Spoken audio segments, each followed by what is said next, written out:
Yeah, okay, great. Ladies and gentlemen, I'm here tonight to bring you some revelations, so to speak.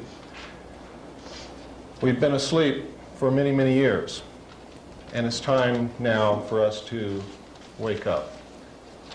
And it's time for us to wake up not in fright, not to look around and jump back from the shadows, but to come awake with our eyes open, realizing what stands in front of us and what we must do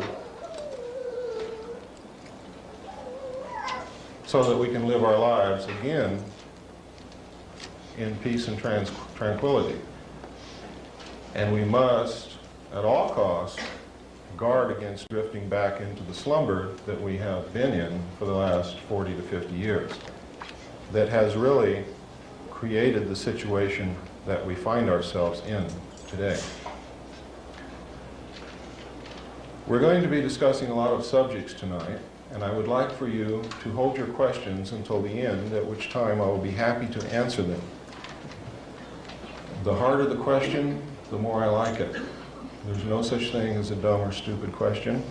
And while I'm imparting this information to you tonight, I want you to try to come up with questions to poke holes in it. And I'm going to answer every one of those questions, because when you leave here tonight, I don't want you to have any doubts in your mind whatsoever about the truthfulness of what you're about to hear. Because it is so important not only that you understand it and believe it, but that you act upon it so that we can do something about it.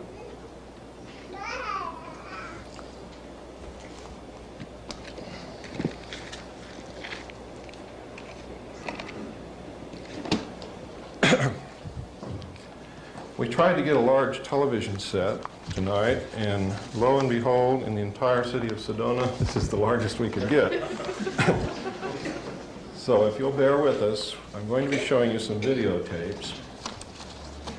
Most of them we're going to play through once, because the audio will be enough for those of you who aren't able to see it from the back.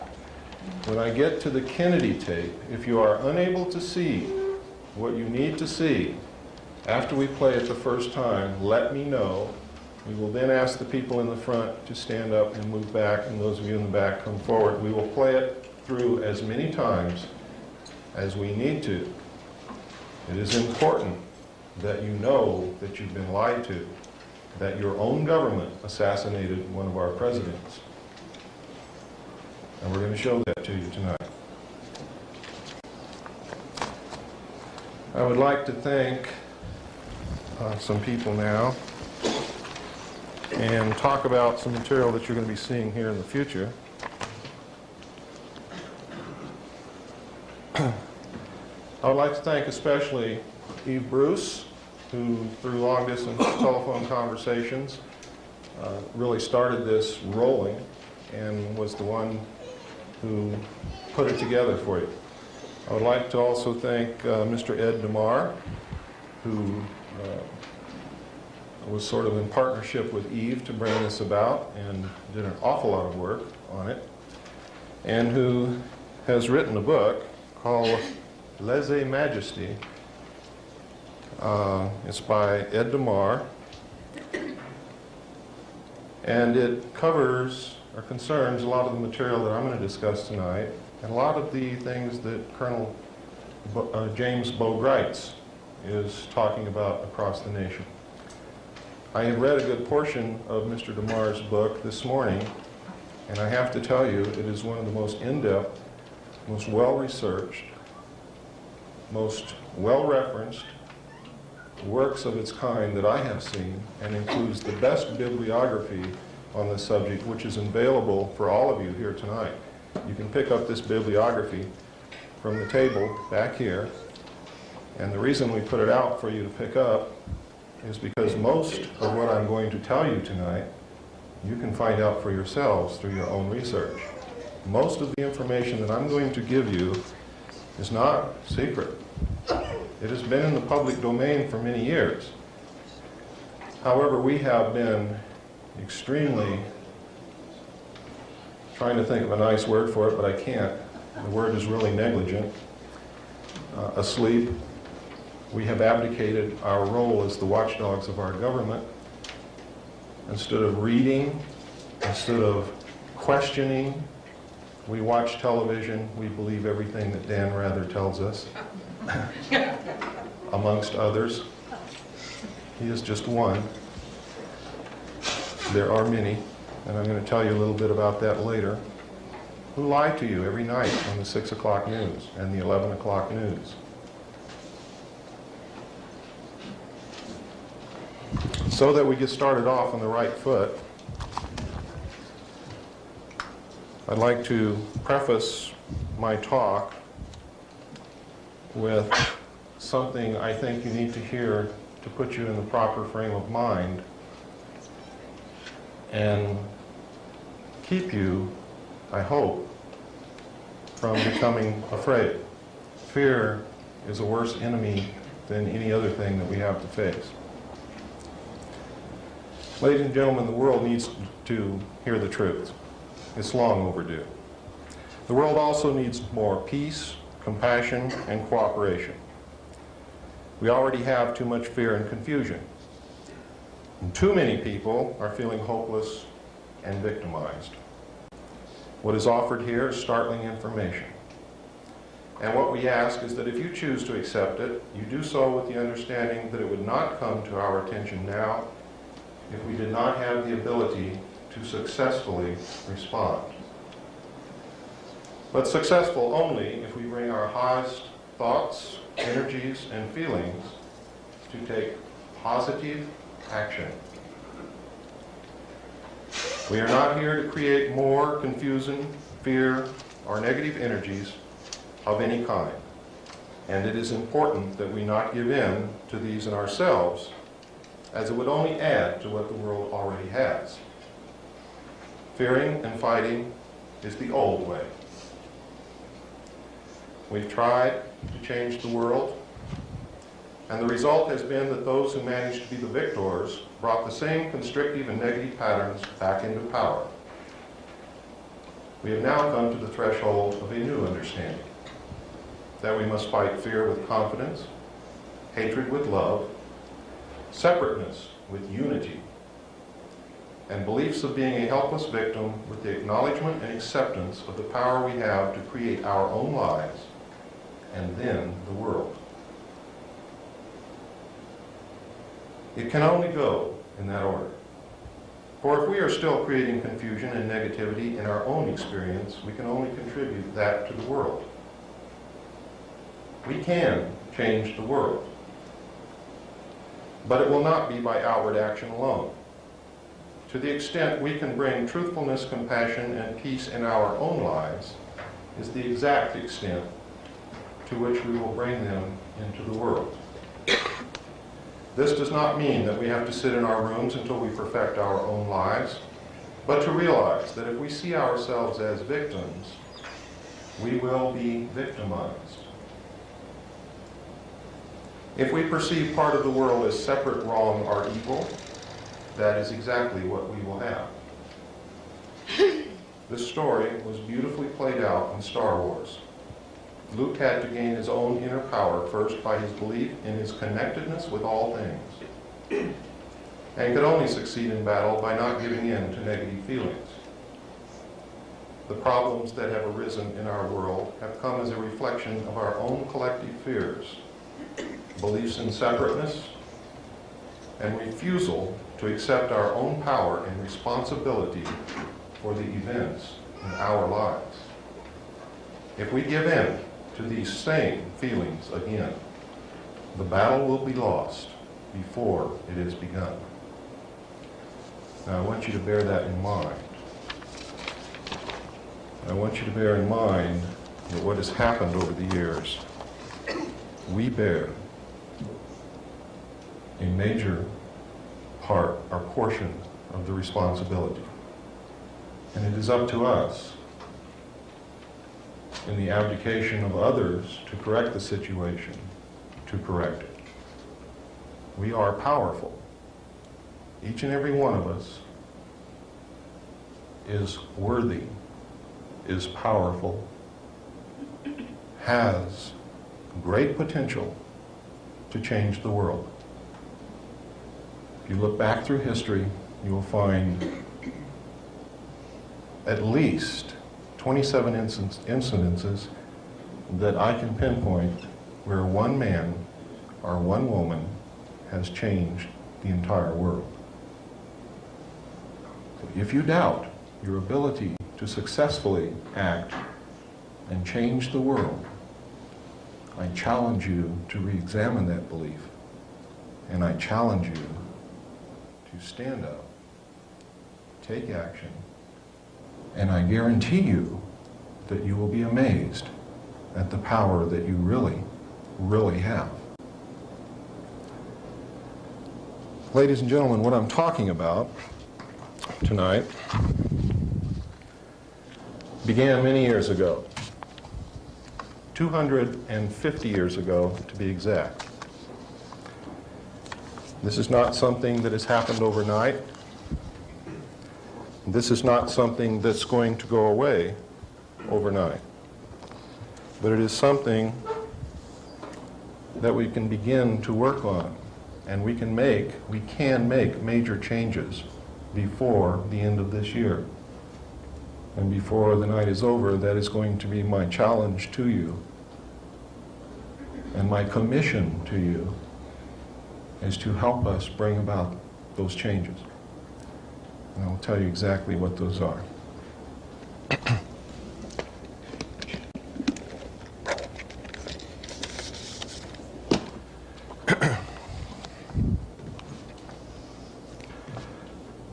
I'm going to brush over the brief history of this because what I want to do is get to the meat of the matter that's happening today, because that's really what concerns us. But you need to know how it all started.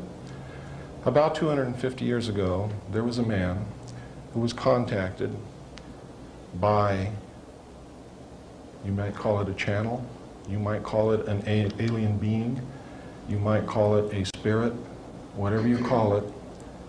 This entity that contacted this person set in motion one of the most far-reaching, longest-lasting conspiracies known to man. It began with the Illuminati. It began with the Illuminati right from the inception of the Illuminati as a plot to depose the rulers of the countries of the world, take down the national barriers, create a one-world government with the core members or executive members of the Illuminati at its head, concentrating the power of the world and the wealth of the world in their hands and subjugating the rest of the human race literally to serfdom. When the heads of the monarchs of the countries of Europe uncovered this plot accidentally, they immediately banned the Illuminati. They put a price on the head of the members of the Illuminati, and they quickly disappeared and took to the holes in the ground. They were sheltered by other secret groups. You will find that all of the secret societies that are concerned with this particular conspiracy, all through the years, always have levels of initiation for their membership. I'll explain to you why that is a little bit later.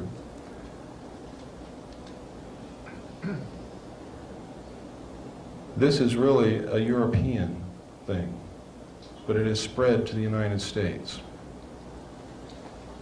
The major controlling membership of these secret societies is a group known as the Round Table of Nine. They are the heads of the most powerful banking families in the world. When you get right down to it, there are only 9 families who control the wealth of the world, and that is the 9 families whose heads make up the Round Table of Nine. Beneath the Round Table of Nine, there's an international organization known as the Bilderbergers. The Bilderbergers are a major player in this. Beneath the Bilderbergers, each nation has its own group. Most of the European nations look to the Club of Rome. In the United States, it's the Council on Foreign Relations, and in recent years, in our generation, the Trilateral Commission. You may not realize this, but they are one and the same. The Trilateral Commission branched off from the Council on Foreign Relations to give you something to hang on to should they lose political power.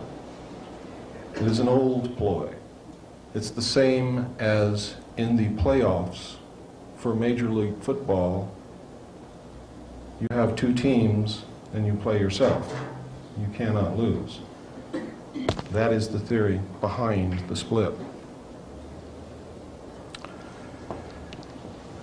Now that you know a little bit of the history, and not too much, because I really want you to go start reading for yourself, and you will find that there's plenty of material to give you food for thought, a lot of hours of reading, and a lot of productive research. Our story really started in around 1936, when Germany recovered a flying disc. It is not clear whether they entered into an agreement with the aliens and were given the disc, or whether they took the disc, or whether the disc crashed and they just came in possession of it. The method by which they did this is not clear. It is clear, however, that they had a disc as early as 1936, that they were attempting to duplicate the technology in an area known as Peenemünde. When we went into that area after World War II, and captured Peenemünde, we found safes, file cabinets, drawers loaded with documents on the alien technology and on the attempts to reproduce the technology. We found pieces and portions of hardware. We found some of the scientists in our sweep trying to recover them. Many of them, however, were captured by the Russians. Much of the hardware was also captured by the Russians, and the Russians may have captured the original disc, because we certainly didn't get it to my knowledge. Notice I say to my knowledge, because I was not privy to every scrap of information. When we found this at the close of World War II, we were extremely concerned. We didn't know what to do about it, but we immediately set the scientists about working on trying to duplicate the technology, or at least come up with it on our own. Most of it we did not have to duplicate until 1947, when, as you have probably read or heard, or recently if you watched Unsolved Mysteries last Wednesday on television, you saw what was described as the Roswell incident. The Roswell incident is a true incident. It did occur. It occurred near the city of Roswell, New Mexico. And what actually happened, there was a thunderstorm. A disc was seen flying over two cities in the direction where the wreckage was found. The disc either exploded in the air or hit something in the air. But whatever happened, we know it happened in the air, because debris was found in two different locations. There were large amounts of small debris scattered over a ranch that belonged to a Mr. Brazel, who was an old-time cowboy. He was a very honest man and reported it. Several miles away, there was a large, intact majority of the saucer, actually, or the disc, found on the ground with several dead alien bodies. The reason I say several is there are accounts that there were 4. I saw pictures of 3 of those dead alien bodies in a report called Project Grudge, which also included material from a report called Blue Book Report Number 13. So, I'm not sure whether there were 3 or 4. I saw photographs of 3 of those bodies for sure. Really, it doesn't make any difference if there was 1 or 50. The important thing is that it occurred, and that there were dead alien bodies that were not of this world. The technology was not of this world. We could find nothing within that craft that we knew anything about. We could not find electrical wires, we could not find vacuum tubes, we could not find hydraulic actuators, accumulators, control valves. We didn't know what made this thing tick. Immediately, it was classified secret. It was carted away. The press was told first that they had recovered a flying saucer. Second, that no, it wasn't a flying saucer, it was a weather balloon. When the local newspaper tried to put it out on the wire service was interrupted, and a message came across the wire to the local news service stating that they were to cease transmission immediately. What they were transmitting concerned the national security. The message was from the Federal Bureau of Investigation. And this is documented. The witnesses are still alive and have so testified to this fact. What happened over the next several years, really that's the most important thing that initially happened. The second most important thing that happened, and there were other crashes in between, the second most important thing that happened is that we found 2 discs in the vicinity of Aztec, New Mexico in 1948, which contained human body parts. Now, this caused the classification to go from secret to way above top secret, because there was a great fear of a national panic. Now, this was before they ever did a study to determine whether or not they believed the populace would panic if the information that aliens were here was disseminated. But they knew that if they told the public, or if it got out to the public by some means, that aliens were not only here, but were flying around in craft which contained human body parts, that's another story altogether. Now, I don't want you to get real concerned about this, because your chances of being affected by it personally are extremely remote. The next really important occurrence was the fact that in 1949, again near Roswell, 2 discs crashed. They recovered 5 alien bodies from these discs, and in combing the area to make sure that they had recovered all of the wreckage and everything that they could so that the public would not be able to discover anything, and so that they would have everything with which to gain knowledge and technology from, they scoured the area by foot patrol, by jeep patrol, and by aircraft reconnaissance, and discovered an alien live from the crash wandering in the desert. They captured him. He was designated EB, extraterrestrial biological entity.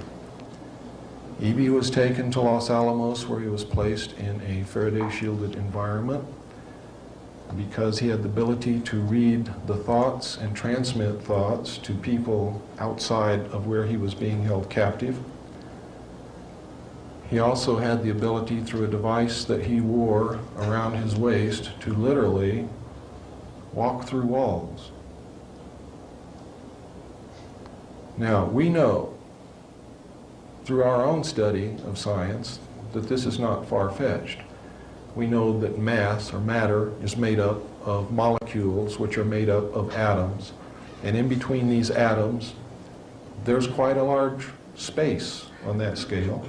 And in between the molecules, there is a large space on that scale also. It's much like being out in space and looking at the solar system. If the sun and each of the planets, if you were to consider them to be molecules, if you could get way down microscopically and look inside your own hand, you would see much the same thing. There are large spaces between them. They're held together by a force or an energy, which we know very little about. With the proper technology, you could literally put your hand through your other hand if you knew how to do that. The aliens apparently do, because they can not only walk through walls, but they are apparently able to abduct you from your bed in the middle of the night and lift you out through your ceiling without opening any doors, without lifting the roof, without opening any windows, and you pass right through it with no ill effects, and they can put you right back down in your bed in the same manner. Now this sounds totally insane, doesn't it? Doesn't it really? Because I have to tell you, quite frankly, when I was reading this material, and when I was studying the abductee reports, and when I first came across this, I thought it was crazy.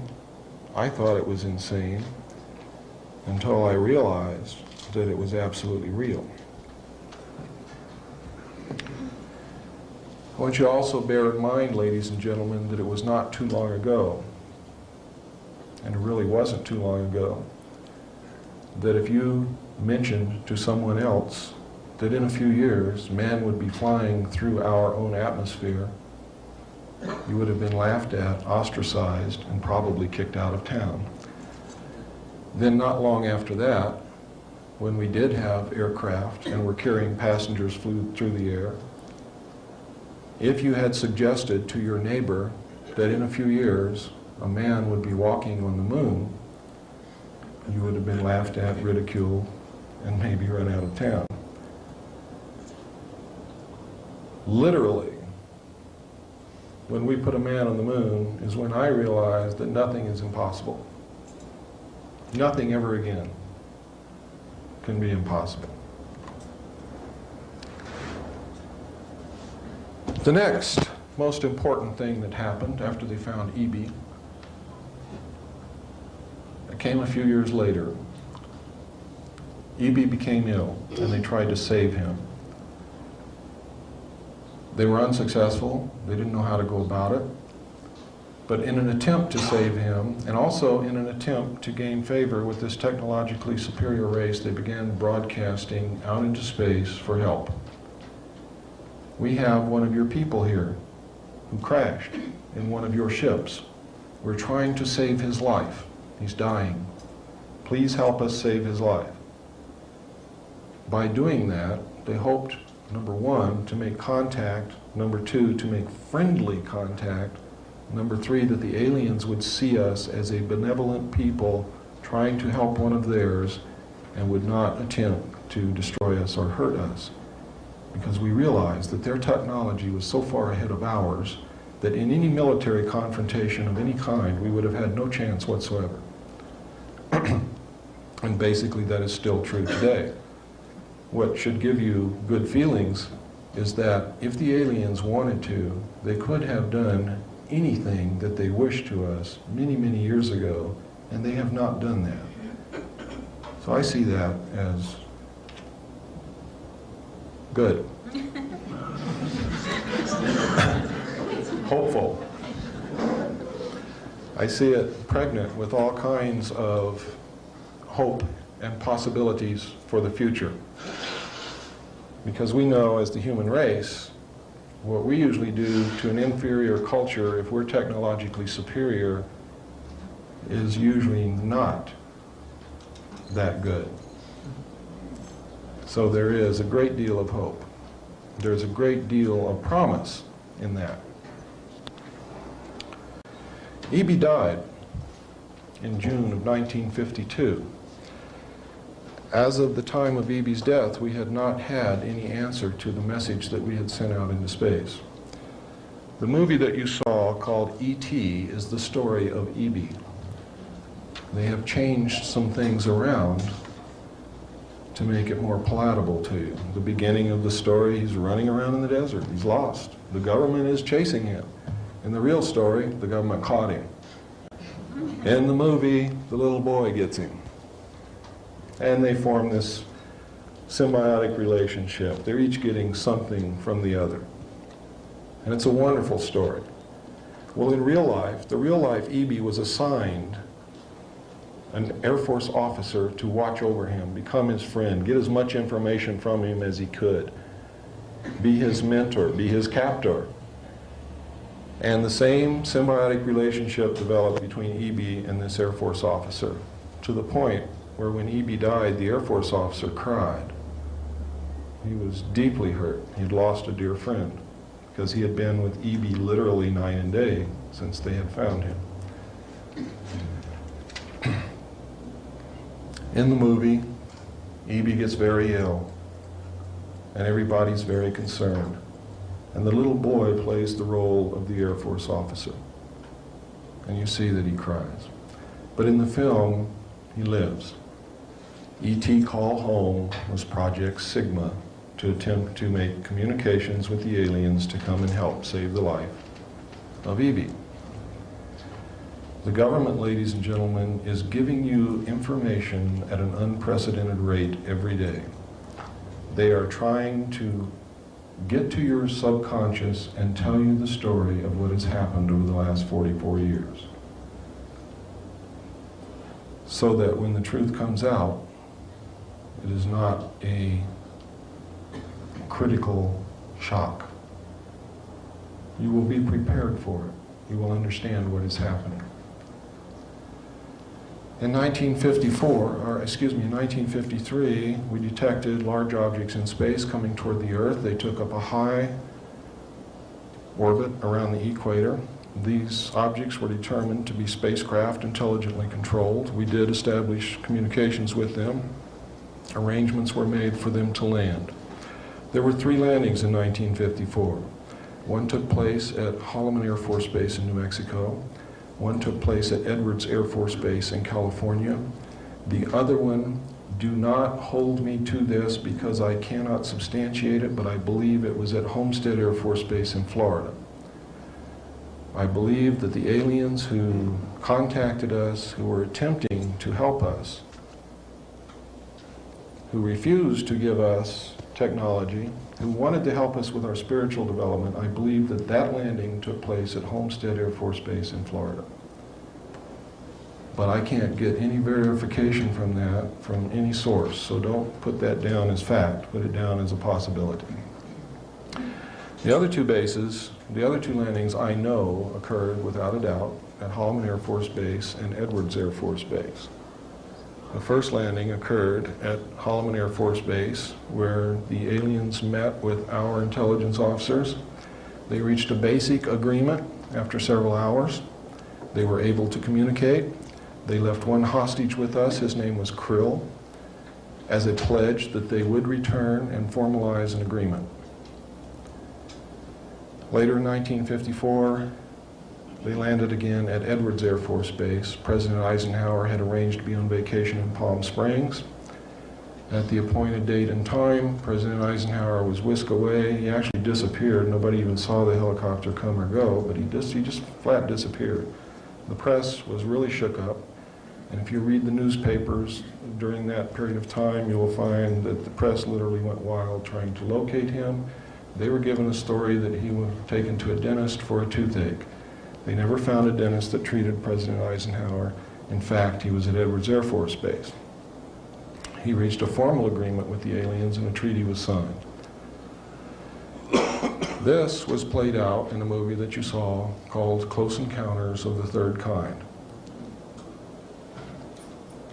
Everything that you saw in that movie, except for finding the ship in the desert and the plains in Mexico and those types of things, was true. People were and are still being abducted. People were and are still being picked up and relocated, decontaminated, brainwashed, given new identities, and put back into society in some other location.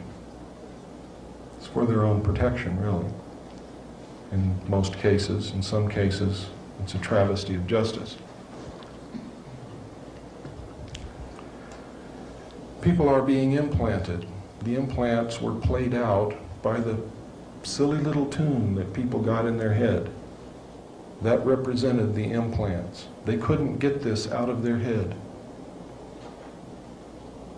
They would have a close encounter with an alien disc, and they would hear this tune, and they could never ever get rid of it.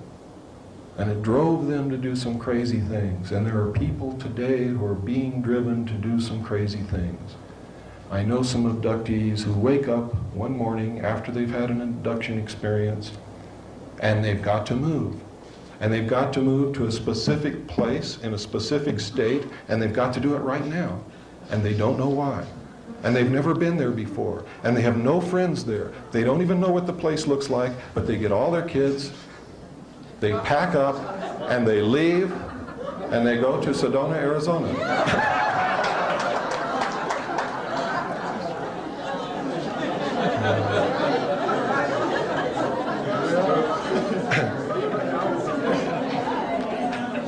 Some of them go to Yelm, Washington.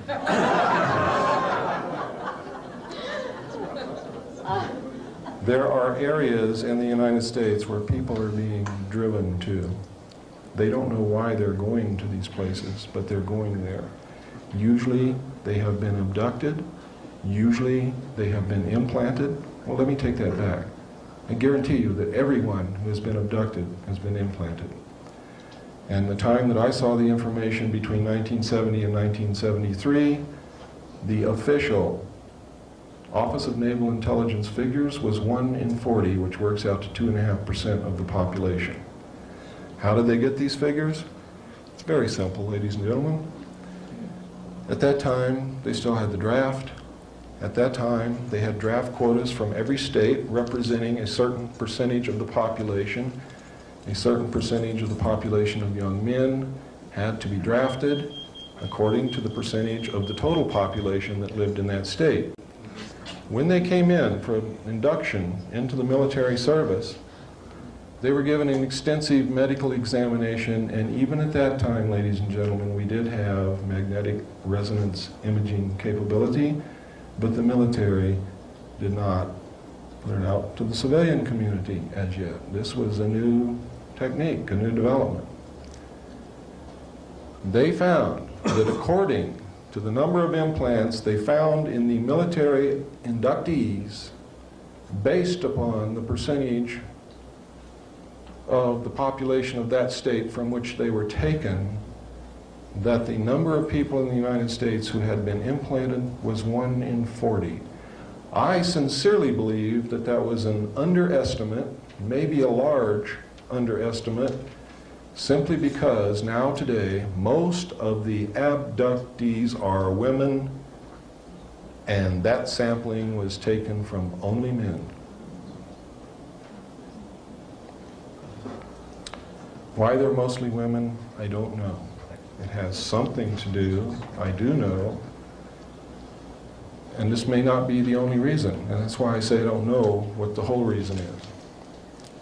It has something to do with the attempts for them to preserve their race in an attempt to crossbreed with human beings, either as a direct attempt by implanting or impregnating the female and allowing the baby to come to the first trimester, at which point they're abducted again and the fetus is removed, or by harvesting sperm and ova from selected human beings and attempting to grow this crossbreed in the laboratory.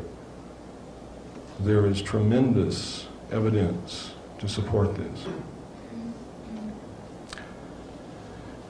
Now, let me digress back again to the next major step that happened, was that in 1954, when after President Eisenhower had become incumbent with the office, he realized that he was going to have to deal with this, and he also realized, as I realized a long time ago, you can't believe what's happening. You can't believe what the aliens tell us, whether they be good, bad, etherical, interdimensional, whatever. There is so much deception and so many lies involved with this that you have to step back and say, I'm not going to believe anything until I can prove it. And to do otherwise is to put yourself in terrible jeopardy. Believe me, terrible jeopardy. And I can cite instances where this has happened. President Eisenhower knew that he wasn't capable of determining what the truth was, but he knew that there were some pretty smart people in this country. He put together an organization called MJ-12, or Majority 12. Majority 12 was made up of 6 men from the United States government. Those 6 men were Nelson Rockefeller, who represented the President, who was the Secretary of State, the Secretary of Defense, the director of the CIA, the director of the FBI, and the chairman of the Joint Chiefs of Staff. The balance of MJ-12 was made up of the Executive Committee of the Council on Foreign Relations. Now, it is extremely significant that you understand that the first 6 members from the government, along with President Eisenhower, were also members and longtime members of the Council on Foreign Relations. They believed in that organization. They believed in its goals, which was one world government. Now, secretly, this was known as Majority 12. It was called MJ-12 in correspondence. When they addressed correspondence to each other, they did not address it to MJ1 to MJ6. It was J1 to J6, because secretly they were known as the Jason Scholars amongst themselves. Publicly, they were known as the Committee on the Clear and Present Danger, and to my knowledge may still be known as the Committee on the Present Danger.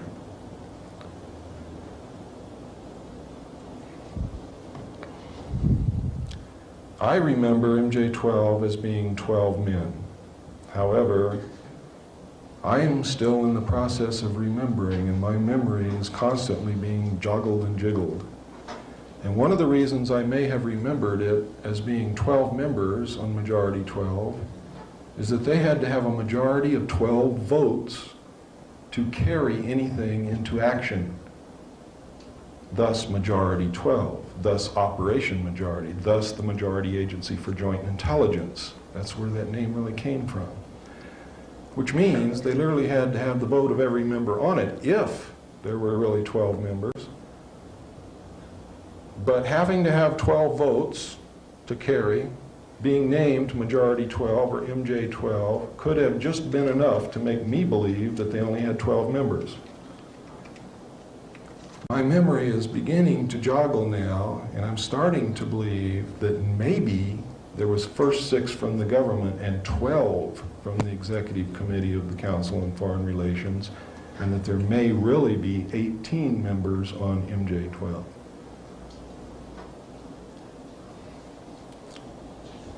Whenever I believe that a correction needs to be made, first, I wasn't going to do this.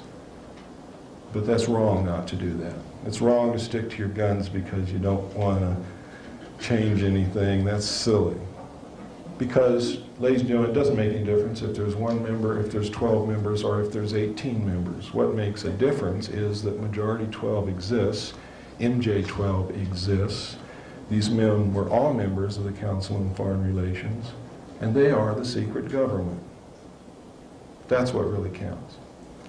Now, I'm telling you this tonight, there may be a discrepancy in the number of members because I haven't confirmed it yet. But I know that there were at least 12. Everything else that I've told you about them is absolutely true. But there may just possibly have been as many as 18.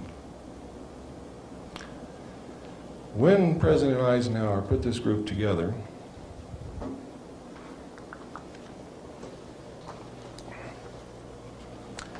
oh, thank you. I didn't realize how thirsty I was.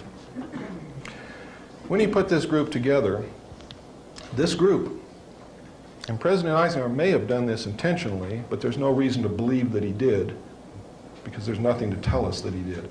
But having been a member of the Council on Foreign Relations, he may have done this intentionally. These people saw this as the opportunity that they had been looking for all of their history. It was the opportunity finally to control one of the major superpowers of the world behind the scenes. Because who gets knocked off when things go wrong? The person standing out in front, right? The people behind the scenes just chuckle and laugh and say, they got the wrong guy, and they put another one right up there for you to knock off. If you're even smart enough to knock somebody off, which we haven't been. The only ones that have been knocked off, they did the knocking off. Through a whole bunch of secret executive orders and NSC memos, which are in fact executive orders, they reached the habit actually of using NSC memos in place of presidential executive orders to prevent the government from falling should the public find out what was really going on. It was to save the presidency.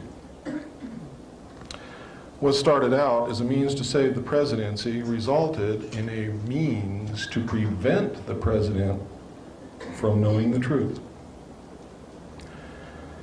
Up until President Bush, President Eisenhower was the last president who knew the entire truth. And when he left office, he could see what was happening. He was a very intelligent man. He could not have been the overall commander of all Allied forces in Europe with 5 stars and then reached the office of president if he had been a dummy. He was not Dan Quayle, I can guarantee you. He knew what was happening, and he attempted to warn us when he left office. He told us quite bluntly and in no uncertain terms to beware of the military-industrial complex. And who is the military-industrial complex? It is the members of the Council on Foreign Relations, and since the inception of the Trilateral Commission as well. The Council on Foreign Relations and the Trilateral Commission control the board of directors, the majority of the stock, and usually the president and CEO of all the major corporations in the United States of America, including the news media, the major publishing interests, etc., etc., etc. Usually the president and CEO is a member of the Council on Foreign Relations and are the Trilateral Commissions. Many of them have dual membership. The Board of Directors is always controlled. Council on Foreign Relations and Trilateral Commission members own the majority of the stock. Nelson Rockefeller and David Rockefeller and the Rockefeller Foundation and the Ford Foundation and the Carnegie Foundation, which, by the way, the Rockefeller family owns the Ford Foundation and the Carnegie Foundation, believe it or not,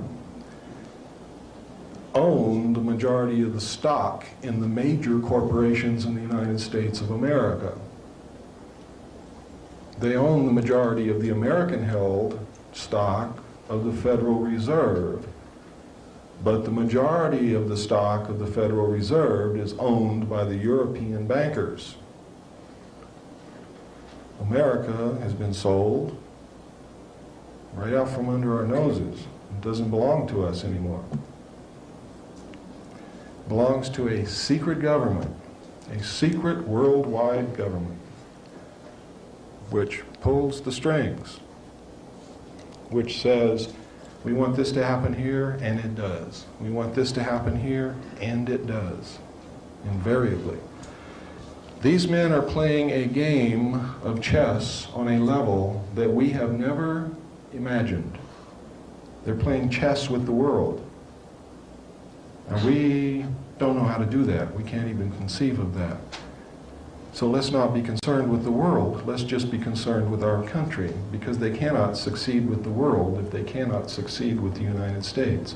And with your help, they will not. Where do the aliens fit into this?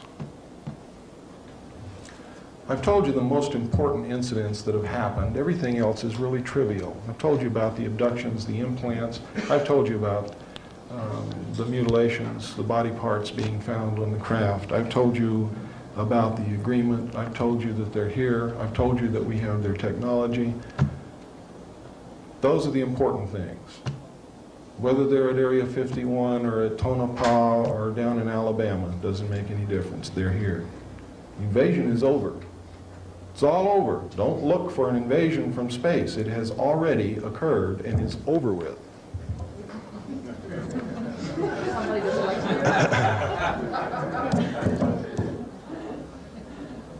So we don't have to be concerned with that. One of the things that the secret world government is going to attempt to do to get you to accept their new world order is they're going to try to scare the hell out of you with a fake, phony landing where they're going to say, oh my God, there really are ETs. It's going to be covered by the media of the world. And they're going to say, we're going to be invaded from outer space. We have to band together as humanity to save the planet. And most people are going to say, yeah, yeah, let's do it. One world. Imagine all the people. Imagine nothing worth fighting for. Imagine no religion. Imagine living only for today.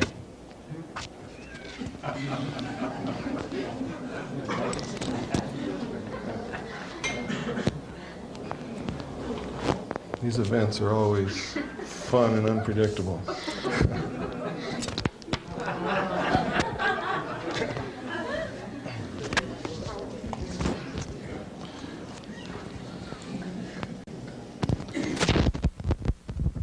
I'll tell you what, it's time, let's take about a 5-minute break. Came up and ask quite appropriately, who the hell are you? And I used to start all of my talks out with who I am, where I'm coming from, how I saw this information, and what my stance is on it. And I eventually reached a point, and I keep forgetting that I'm not in California anymore. I reached a point where people would say, we already know who you are, tell us what you got to say. So I stopped doing that, but now I'm in Arizona, and I realize that whereas in California I'm very well known, here I may not be as well known. I was raised in a military family. My father was an Air Force pilot. He is a retired Air Force colonel at this moment. When I was a child, I heard stories about Foo Fighters and crash discs and things not of this world and strange sights up in the sky, and saw pictures that pilots took simply because I was the son of a pilot. Not because anybody was taking the time to show me. I just happened to be there when these things were discussed and when these pictures were shown and passed around. And usually was underfoot and eventually was kicked out and exiled to the back bedroom or the backyard. Eventually, though, I grew up and left home, went into the Air Force. I was assigned to the Strategic Air Command as an aircraft and missile hydraulic technician, which means that I worked on the hydraulics and the pneumatic systems, or high-pressure air systems of aircraft and missiles for the Strategic Air Command. I worked with B-52 bombers, KC-135 aircraft, which is the same as a 707, only it's for refueling other aircraft and carries fuel instead of passengers. I worked on B-58 bombers. I worked on Minuteman missiles. During the time, both when I was in school learning my trade in the Air Force and the time that I was on the job, I met people who had taken part in crash disk recoveries. And usually at the Airmen's Club or in some bar downtown or someplace, because I was a young man then, and that's where you could usually find me, with a beer in my hand looking for a girl. And if there wasn't a girl around, we lied to each other a lot. And generally, these stories I thought to be a lie until later years when I realized that these guys had been telling me the truth, and I could kick myself in the head because I had not written it down. I had not pressed them for more information at a time when they were willing to talk to me for some reason or other. When I left the Air Force, I went into the Navy. And really, I'd planned to just skip from service to service. I was a pretty crazy young kid. I was gung-ho. I was raised on John Wayne movies and Sergeant Rock comic books. I came from a military family. My whole family was in the military service. Uncles, grandfathers, brother, everybody. We were service people. We were government people. We were patriots. We cared. We believed that the best thing that a man or a woman could do was to serve their country. When I went in the Navy, I volunteered for submarines because that was the weirdest thing you could do. And I was pretty weird. And I thought it would be neat to sleep underwater. So I did. While I was on submarines, being junior in the Navy, real junior, I had to stand lookout watches. Lookouts are well-trained professional observers. They are not just someone that they grab out of the galley and stick it there with a pair of binoculars. You are well trained, because before you yell to the officer of the deck that you got to shoot at something coming at you off the port beam, you got to know that that's really the enemy and not the admiral coming out for a visit. And that's really the main reason for it.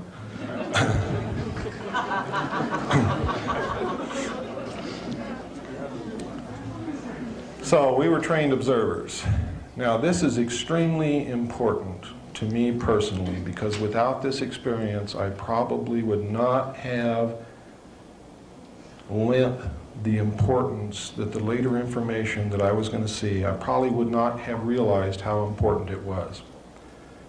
While on lookout between the Portland-Seattle area and the Pearl Harbor area, while we were traveling on the surface as port lookout, I saw a craft the size of an aircraft carrier exit the water at a range of approximately 2.5 nautical miles off the port quarter. The port quarter is approximately 45 relative degrees off the port bow. Port is your left.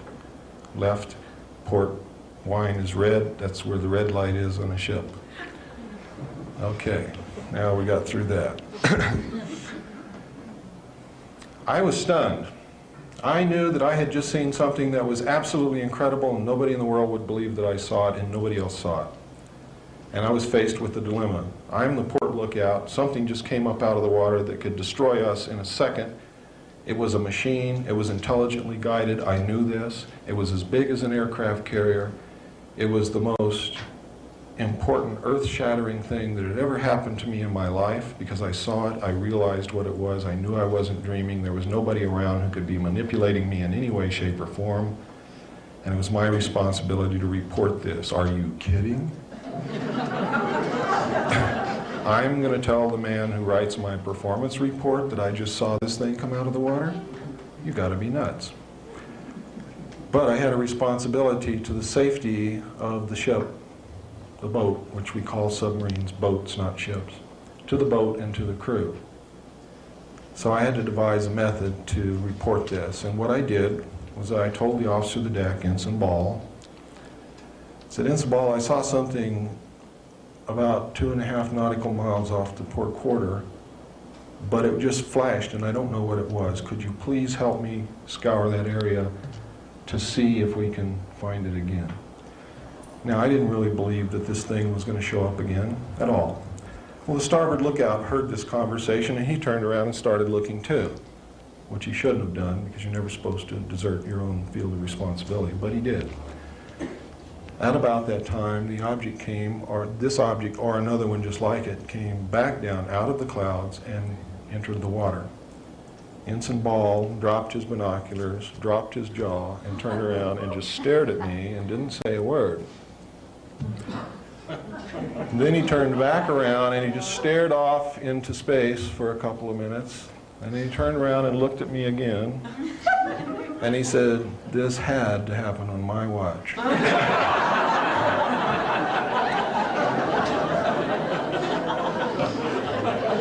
He then called the captain to the bridge, which on any naval vessel means that there is an emergency in progress. You do not call the captain to the bridge unless there is an emergency situation, unless his presence is needed. If you call the captain to the bridge and his presence is not needed, you are in deep, deep, deeper than the submarine will dive to, trouble. And it's lucky they didn't have submarines in the old Navy when they killed people.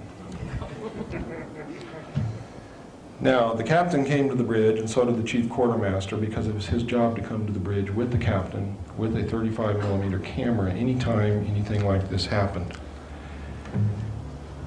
This event repeated itself several times over a 7 to 10 minute period, and we watched it. They would exit the water, go and disappear in the clouds, and then another ship, or the same ship, would re-enter the water. Eventually, it stopped. We were told by the captain before we left the bridge, not to discuss it with the other crew members, that it was classified top secret, and that we were never to mention it to anyone. Now, the crew knew about it. How they knew about it, I don't know, but I suspect that it was picked up on sonar and radar also, in which case the sonarman and the radarman would know about it too. And I believe that is what has happened, and I believe that they were also told not to talk to anyone. But several crew members came up to me and wanted to know if we really saw a UFO, and I told them that I was not allowed to discuss what happened, and I didn't know what I saw anyway. So that was the end of that. I did tell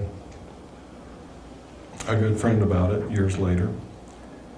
When we arrived in Pearl Harbor, an officer from the Office of Naval Intelligence came on board and debriefed each one of us independently of the others. I do not know what went on in the debriefings of the other personnel involved, but when I went in, he began to ask me what I saw.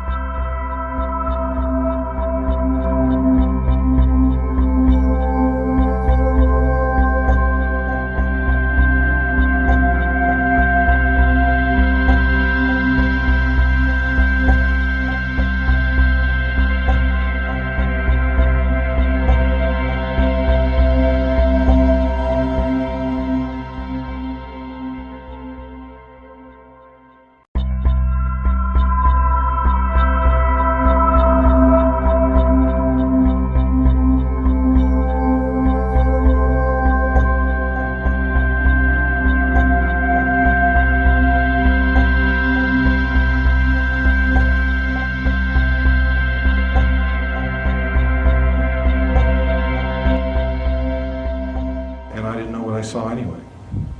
So that was the end of that. I did tell a good friend about it years later.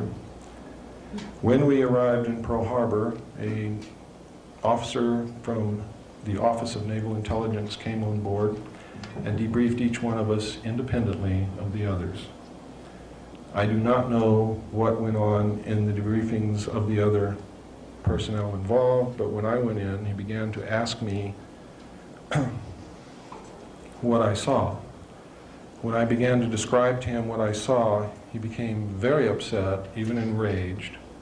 And having come from a military family, having a father who was an Air Force pilot and an officer, having served 4 years in the Air Force, I knew what this man wanted to hear. It was obvious to me. So I told him what he wanted to hear so that I didn't have to go through with what I knew I would have to go through if I told him anything else. So I told him, "Sir, I did not see anything. I don't know what you're talking about." And he said, "That's the spirit." I had to sign a security oath. I was dismissed, told that I was a good sailor, had a good future with the Navy, and I left. On the way out, Seaman DiGirolamo was braced up against the bulkhead in the passageway, and I whispered to him, "Tell him you didn't see anything." And I don't know whether he did or not, because we never talked about it again amongst ourselves. Several years later, I was trained again. Well, in between this, I struck, or striking is what you call trying out for a certain particular job. I was striking for quartermaster, which is navigation. It's where you navigate whatever ship or vessel you're on. I made it, was promoted to third-class quartermaster. Eventually was promoted to second-class quartermaster. I was then trained by Naval Intelligence in my secondary NEC, which is 9545, which is internal security. I was then sent to Vietnam, where I was given a multi-million-dollar patrol boat. I was given 5 other lives to take care of and mother and be a friend to and be a daddy to and everything else, and was given a river and everybody that lived on both sides of that river and said, Bill, go out and kick their butts. And while you're out there, try to collect as much intelligence as you can, try to learn as much as you can from the local people, try to make friends with them, keep the river safe and secure, etc., etc., etc. While I was there, I learned that there was much UFO activity in Vietnam, an awful lot of UFO activity. They were called in official reports helicopters, enemy helicopters. Well, anyone who knows anything about Vietnam, if you look in documents released about Vietnam under the Freedom of Information Act, you will find many reports of any enemy helicopters attacking our troops, attacking the enemy's troops, taking villagers away from their villages. The truth is, ladies and gentlemen, North Vietnam had no helicopters, period. It was really UFO activity. When I came back to the United States, I was assigned to the Commander-in-Chief of the United States Pacific Fleet and was specifically assigned to the intelligence briefing team for Admiral Bernard Clary, who at that time was the Commander-in-Chief of the United States Pacific Fleet. While serving in this official capacity, I had occasion to prepare briefings on flaps. You know what a flap is? I mean, something's happening right now, and it's very important, and everybody's concerned about it, and all the admirals are in the command center, and they want to know what the hell is going on, and they want up-to-date information, and they want the plots correct, and they want to know who's over here, and what's the closest ship, and how fast can we get a United States Marine unit there. That's what you call a flap. In other words, everybody's throwing it all in the fan, and it's all coming out on me and the other people who were with me. It was our job to provide this information on a 24-hour basis. And specifically every day, we would come in very early in the morning, about 4 a.m., and we would prepare a briefing which took place at between 8 and 9 o'clock whenever the Admiral was ready, because we didn't tell him when to be there. He told us when he was there, and when he was there, we had to be ready. Between 8 and 9 o'clock, usually, we would present a briefing to the Admiral and his chiefs of staff. Now, you have to remember that this man had reason to know what was going on in half of the world, because he's literally responsible for the Pacific Ocean and the Indian Ocean and everything in between, including the land masses. In case of a nuclear attack or nuclear war or any kind of a war, it is the United States Navy that will deal the primary blow to the enemy, will deliver the war to the enemy first, and will usually carry it through to the end. And that is the truth. So he had the need to know everything that happened in that part of the world. When alien-connected incidents occurred, we would get top secret messages marked magic, restricted information. That is not an obsolete security classification. And the first time it was used was not in the Nixon years. It has been used on alien-connected material since the beginning. So don't believe everything you hear. When we got these messages, usually all hell would break loose. It was of the utmost importance. When we were briefing officers who were new in the position that they had the need to know regarding this flaps, we sometimes had to brief them on the history that led up to this incident. So then I had access to documents containing the history. Until eventually, I found in my hands a document called Operation Majority and another document called Project Grudge, which contained the most astounding information I have ever seen in my life. And from that day forward, my life has never been the same. It has not been normal in any way, and I wish that it had been somebody else who had seen the information. But because no one else has had the guts to stand up and talk about what they've seen, I'm kind of glad that it was me, because I do have, and I will continue. Because you need to know what was in those documents and what's happening. Now, if I had not seen the UFO with my own eyes first, I would have thought that this whole scenario that I saw in these documents was a hoax. Not perpetrated by the Navy or the Office of Naval Intelligence or the United States government to fool me or to fool anybody else in the Navy. I would have thought it was a hoax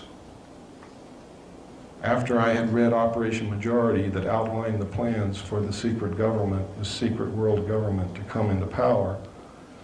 I would have thought that it was a hoax to scare you into bringing that about. And I still think that they're going to use it to try to bring it about.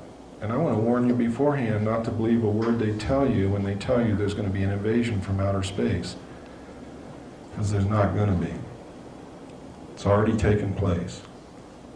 Because I saw what I saw on board that submarine, and because of the research that I've conducted since then, I know that it's real. It's not a hoax. It's not something to propel this world government into position. It's real. There's aliens here. They're just as real as you and I. And I'm here to tell you about it. And there are other people talking about it, and there have been throughout the history of this thing, only, especially in the early years, anybody who tried to talk were killed, were sent to mental institutions, just flat disappeared and they never knew what happened to them. Or all of a sudden, Joe Blow was working in a garage and now he's got a nice job in the government, making 3 times what he was making in that garage, and he doesn't talk to you anymore. Those things were commonplace. They have still been commonplace up to the present time, except in recent years, people are starting to learn how to prevent it from happening. And one of the ways is you get squarely in front of the public and you stay there. Because I'm going to tell you this right now, and you can bank on it. You watch me every day of my life. If anything happens to me, you don't have to do any more research. You know damn well everything I'm telling you is true. And they don't want you to know that. So they're not going to touch me unless they can make it look like an accident where you will believe that it's an accident. And I'm telling you right now, they know how to make people die of heart attacks, strokes, brain hemorrhages. They know how to make people fall down the stairs. They know how to make people commit suicide, or at least look like they committed suicide. And if you don't believe that, look at what happened to the 20 material witnesses who were close enough to the car to see William Greer shoot President Kennedy within 2 years of the time it happened. They're all dead. The odds of them all being dead is something like 300,000 trillion to 1. Some of them apparently, I say apparently because that word means that's what it looks like, committed suicide. One died of a karate chop to the neck. Several of them had heart attacks, etc., etc., etc. One man hung himself. They were all murdered. All of them. They were murdered by the Central Intelligence Agency. William Greer was the assassin who killed President Kennedy. He was a Secret Service agent. I'm going to show you the film here shortly. Many of you wonder, well, if that's really true, how come Jackie Kennedy never said anything? If the Secret Service, the highest protective body in the United States assigned to protect the President of the United States, just shot President Kennedy, who in the hell is she going to tell? Me? I can't do anything except tell you. The FBI? J. Edgar Hoover is one of the men who ordered his assassination. He was a member of MJ-12.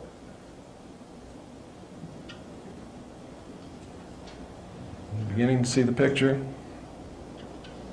The picture's not a pretty one. What has happened is these men who throughout history have been trying to figure out how they can control the world, all of a sudden discovered how they could do it.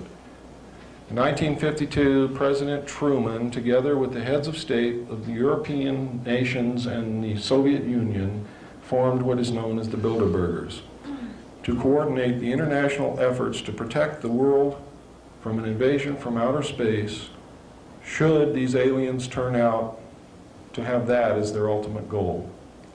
The Bilderbergers, as MJ-12 did, soon learned how to wrest power behind the scenes and use the world banking families to manipulate and leverage these nations so that they are really in control of the world, and they are headed by the 9 heads of the families that own most of the wealth of the world, known as the Round Table of 9.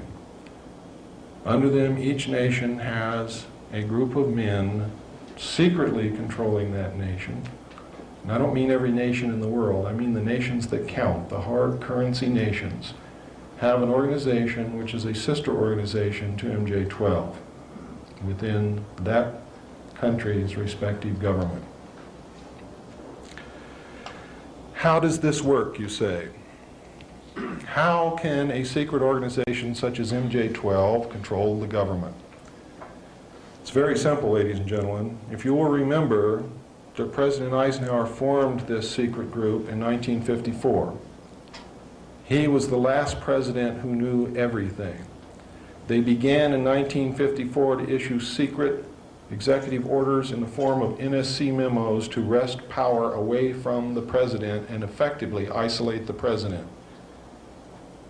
They took the power to appoint appointees in the government away from the president.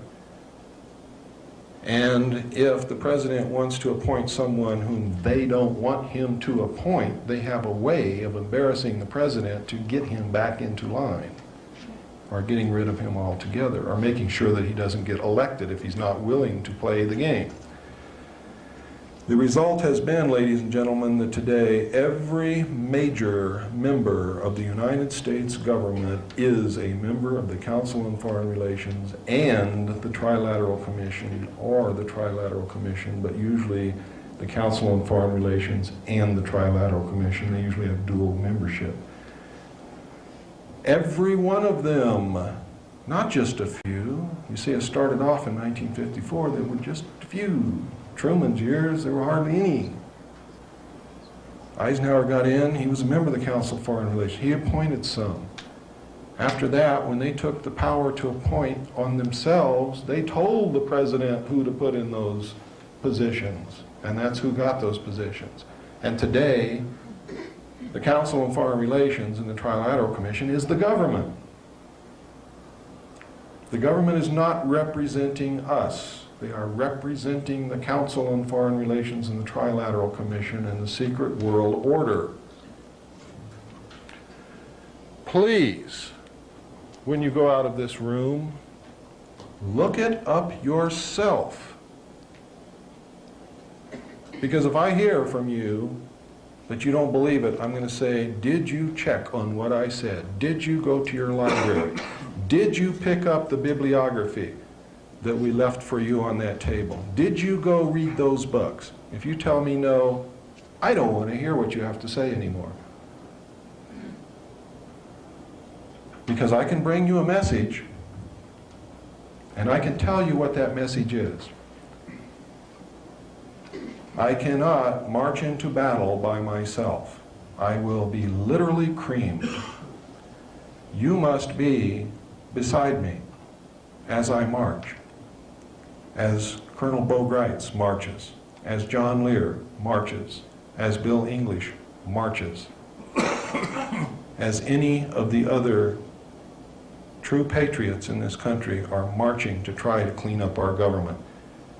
Because we can't even begin to deal with an alien force because we don't have the power to make treaties. We don't have the power to make agreements. We don't even have the power to sit down and hold a discussion. We do have the power to get rid of the ones who are not representing us and put people in who are representing us and demand that the crooks be prosecuted and get thrown in jail. We have the power to clean up our government, so then our government can represent us, and then we can deal with an alien question. So what I'm telling you tonight is forget about the aliens, because you cannot hope to deal with them until we clean up our government. Once we clean up our government, then we can deal with the other problems. Until then, we cannot. Because you can't make a treaty for me. And you can't make a treaty for her. And I can't make a treaty for any of you. It takes our government to do that. Now, I want you to understand, I do not and never have advocated the overthrow of the United States government. I advocate the restoration of the United States government to its legal and proper place as our founding fathers laid out for us to follow. I advocate and will march and defend to the death the restoration of the Constitution of the United States of America. Because the Constitution of the United States of America, ladies and gentlemen, is the United States of America. We are not the United States of America. The state of Arizona and the state of Mexico, or New Mexico, is not the United States of America. All of the states and all the people together are not the United States of America. The United States of America is and only is the Constitution of the United States of America. That document is the only thing that keeps you free. That document is the only thing that gives you freedoms and guarantees them. That document is the only thing that keeps people from taking your freedom away from you, along with one of the clauses that they gave us in that document, which was the right to keep and bear arms. And I know that that issue is controversial, but let me explain to you why it is in the Constitution. In history, all throughout history, when a despot or a conqueror or a wicked person wanted to subjugate the people, if the people were unarmed, it was easy for them to do that. In fact, it was a foregone conclusion. The only thing that has prevented that from happening in the United States is the fact that most Americans throughout our history up until recently have always had at least a .22 rifle in the closet. And no one could ever successfully march against an armed population which believed in themselves. We've lost a belief in ourselves. We've lost an understanding of the Constitution. We've lost the meaning behind it. We don't understand what our country is. We don't understand what keeps us free. And the secret government is manipulating you daily into begging them to take away your freedoms. And some of you here in this room have been begging them to take away your freedoms. You've been asking them to take away your right to keep and bear arms, which is the only thing that keeps them from destroying the Constitution, declaring martial law, and forming this world order right now. The only thing preventing that is the guns in our closets. That's all, because they would have done it years ago if it had not been for that. Many of you right now in this room have been screaming for the government to take away some of our freedoms in order to get the drugs off the streets. You've been saying, I'm willing to give up some of my freedom to get rid of this terrible plague. Let me tell you, ladies and gentlemen, it is your government who imports those drugs and who is selling those drugs to your children, and has been from the very beginning. And the only ones that they ever catch or allow to be caught are those who are in competition with them.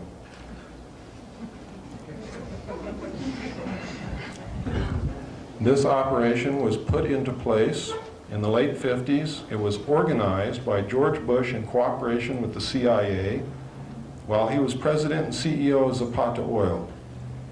Their plan was to bring the drugs in from Central and South America to the offshore oil platforms of Zapata Oil, from there to bring them into the United States by the normal crew conveyance and helicopters.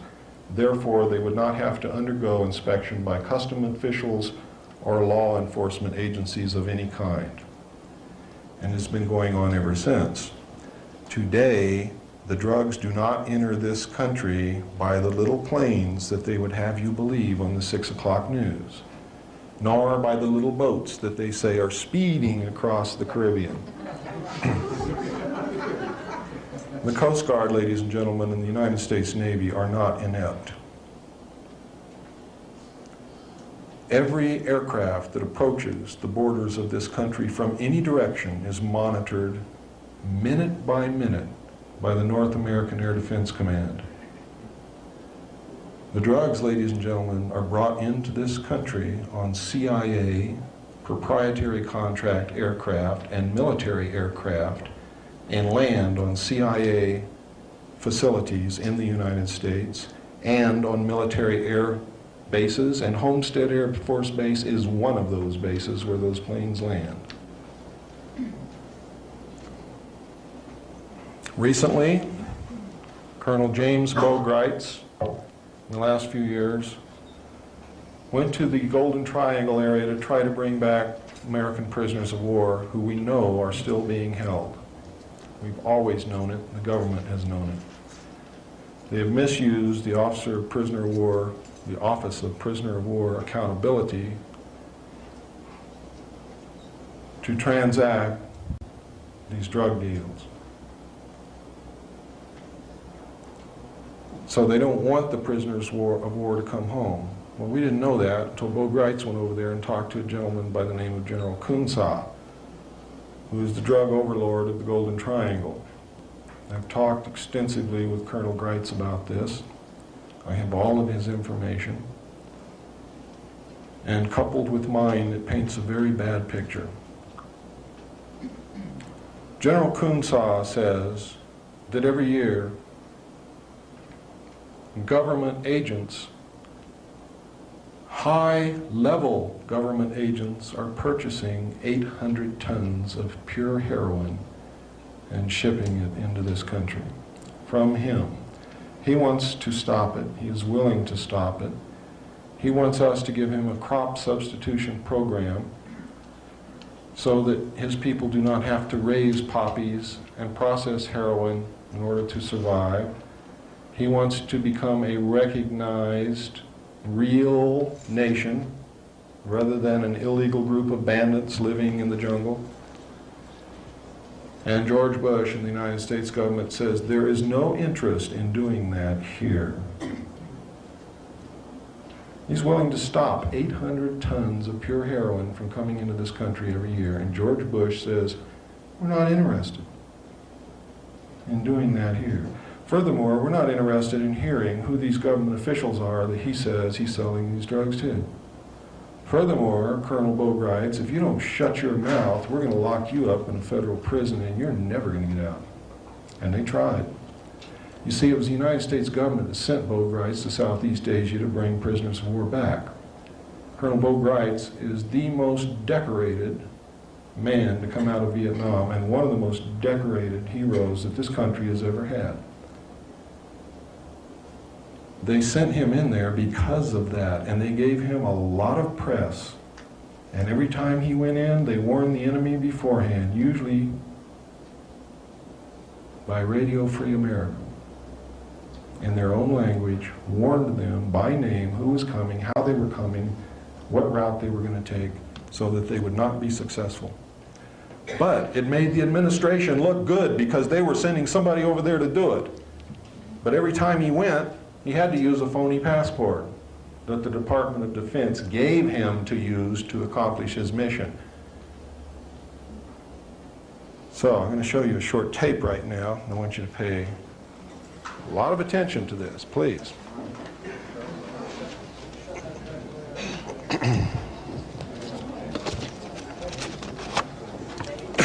We have the lights dim. Yeah, it reflects right in the center. That one back there.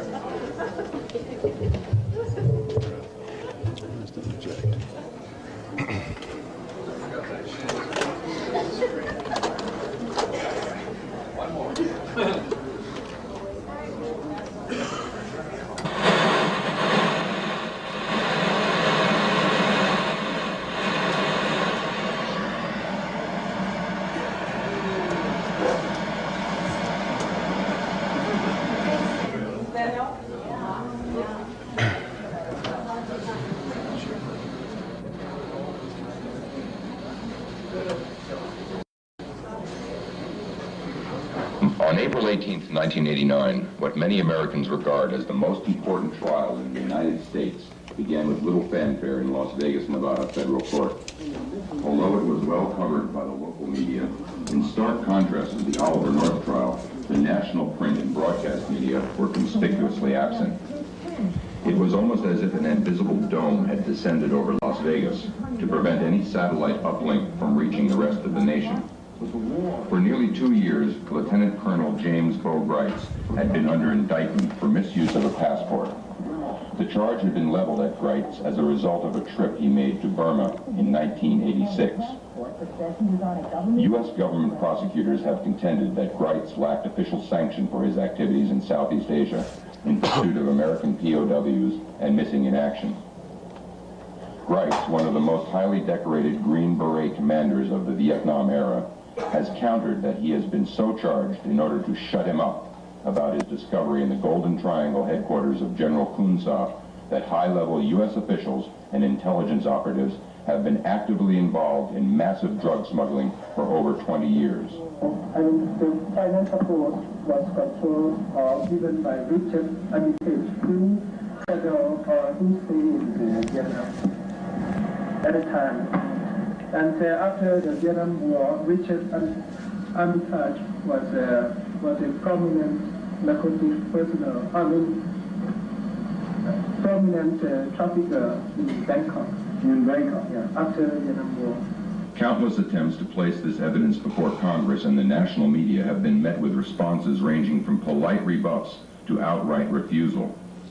Repeatedly during the course of preparation for the trial, the 3 successive U.S. attorneys prosecuting the case stated that they would drop the charge if any evidence of official sanction for his travel had been presented. Although Grites had offered testimony from several witnesses, including U.S. officials, verifying this, the judge attempted to exclude such testimony in preliminary hearings, even to the extent of issuing a gag order.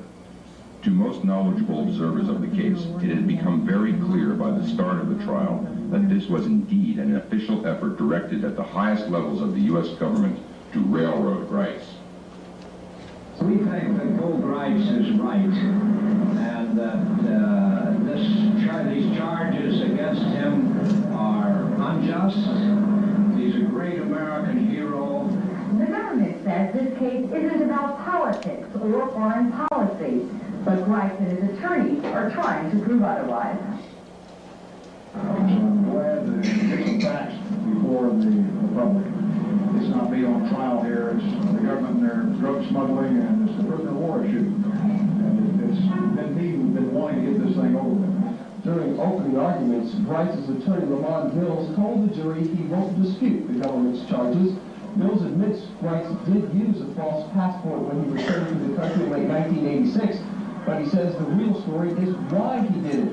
Grites maintains the government sent him to Southeast Asia on a mission to find POWs, but the White House and the Pentagon deny any involvement. I wanted to go to trial because this story needs to be told. I felt through a jury trial, a public trial, that the plight of the prisoners of war might be focused upon, and government involvement in drug smuggling to promote covert operations that Congress will not approve of should be focused upon. The U.S. attorney says the case is not about politics, but about the simple misuse of a passport. Hey, look, I got better things to do than prosecute beer can commandos, I can promise you that. What's your reaction to the government calling you a beer can commando?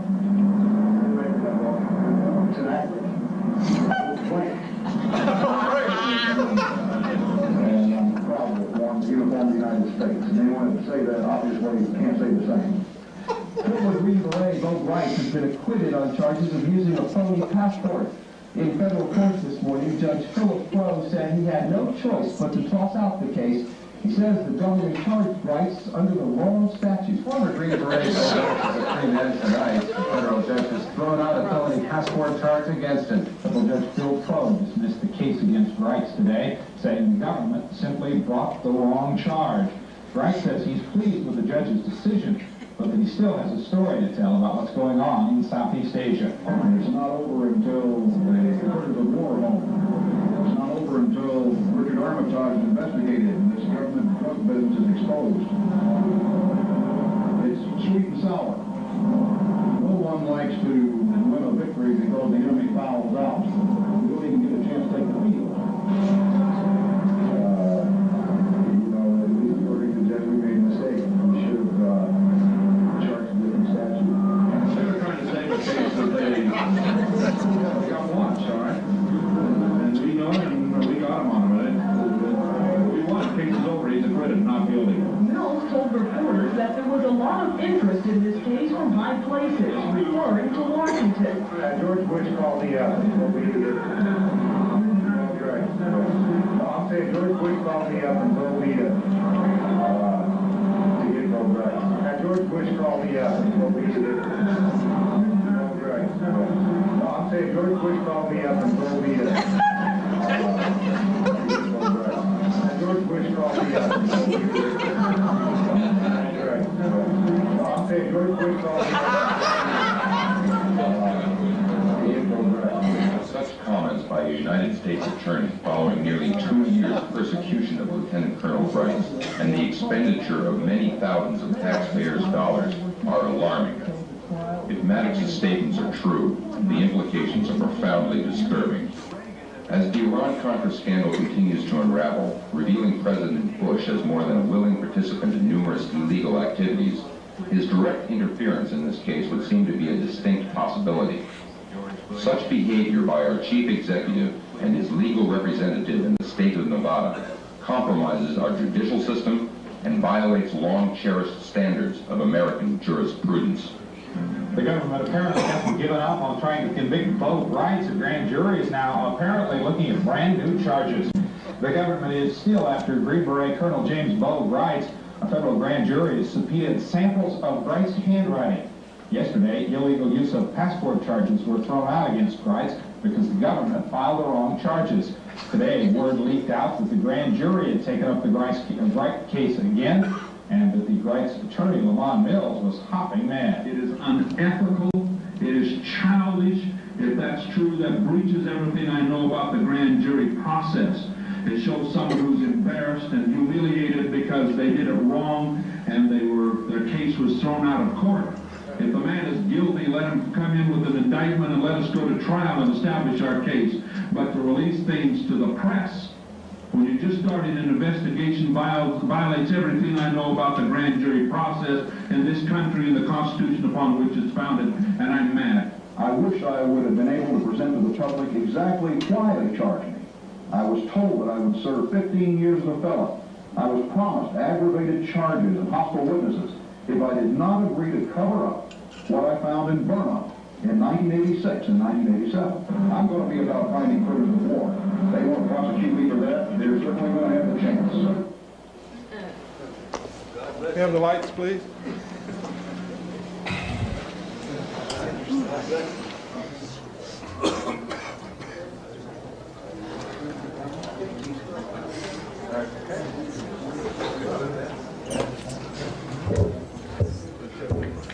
I think I missed some. What was it the federal prosecutor said on the courthouse steps?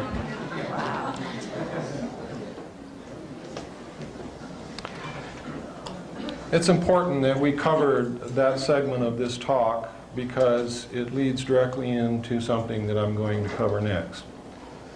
The purpose of the importation and sale of illegal drugs to the American people was to finance the alien-connected projects and other black projects which they knew they could not take to Congress for funding. For two reasons. One, everything they were doing was illegal under the Constitution, and Congress could not, in all ethical and moral standards, approve those projects or approve funding. The second reason was they believed, and with some rightfulness, that if they told Congress it would be the same as telling the public.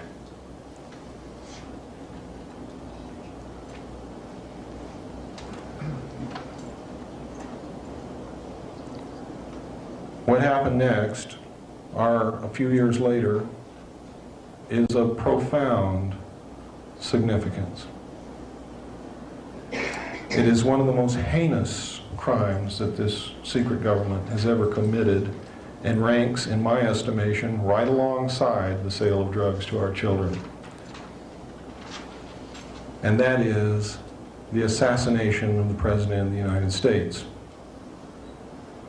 There have been 3 presidents who have left office directly because of action of MJ-12, one of them by murder, assassination, however you want to dub it, it's all the same thing. President John F. Kennedy found out somehow that the CIA was behind the drug smuggling and the sale of drugs to the American people, and if you'll remember correctly, that was the years that the hippie movement began and the flower children began to come out. And they were looking for answers because they were disillusioned. And one of the answers where they found solace was drugs. And President Kennedy was a very idealistic man. I think when he took the presidency, he fully intended to play the game until he discovered the weight of the position and the importance of the position and the trust that the American people placed in the president. And I sincerely believe that he and his brother sat down and decided that that was going to be the first honest presidency. They attempted to get rid of corporate crime, organized crime. He attempted to do things right. He was idealistic. He was charismatic. People followed him. They loved him. We still love him. What happened to him was a terrible blow. I was sitting in a barracks. I had the, what you call the watch. And part of the watch was so boring that I was actually watching television. And what I was watching was the Kennedy motorcade in Dallas, and I was on an Air Force base called Shepherd Air Force Base in Wichita Falls, Texas. And what I saw was a man whom I believed in with all my heart, struck down in the street by a hail of bullets in a most undignified manner.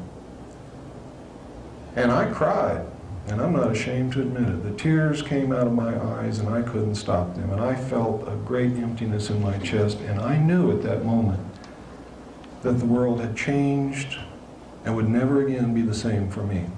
And it never has. But I didn't know then what I was to learn later. What I was to learn later is I read in documents prepared by the Office of Naval Intelligence, and how did they know? Because they had a part in it.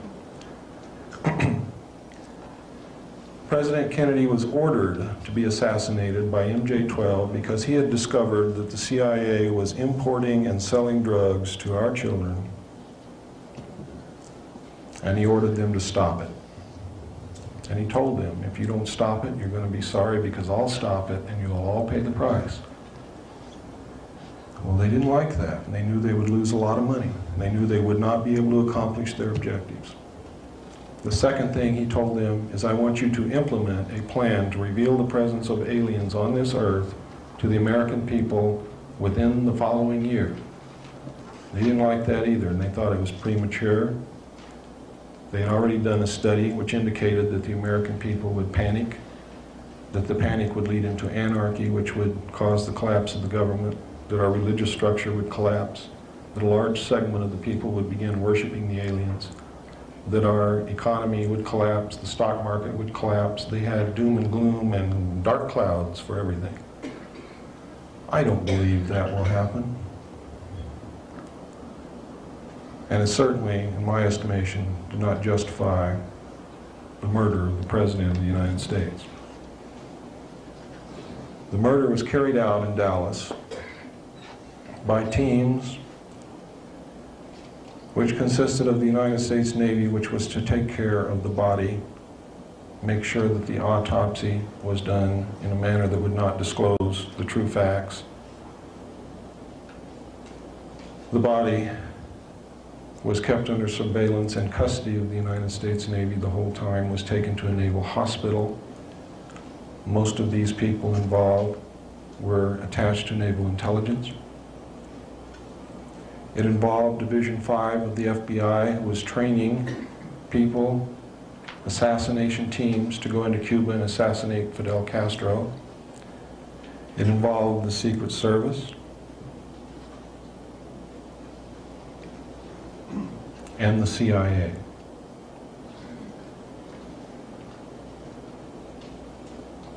When the long-range shots missed, and there were many more shots fired than anything that you've heard before, Kennedy was struck by a bullet in the back, which exited through his neck, or excuse me, was struck in the front of the neck, which exited through his back, I'm sorry. Governor Connolly was struck with 2 separate shots.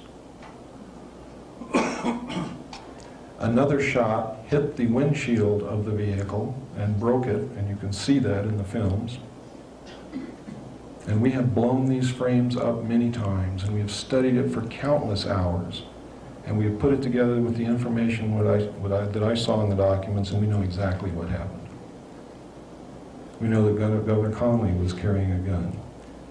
And when he was hit, he started yelling, "Oh my God, they're going to kill us all." And as he turned around in the blow-ups, you can clearly see him reach into his jacket and begin to take out a pistol. And then you lose sight of what happens with that pistol.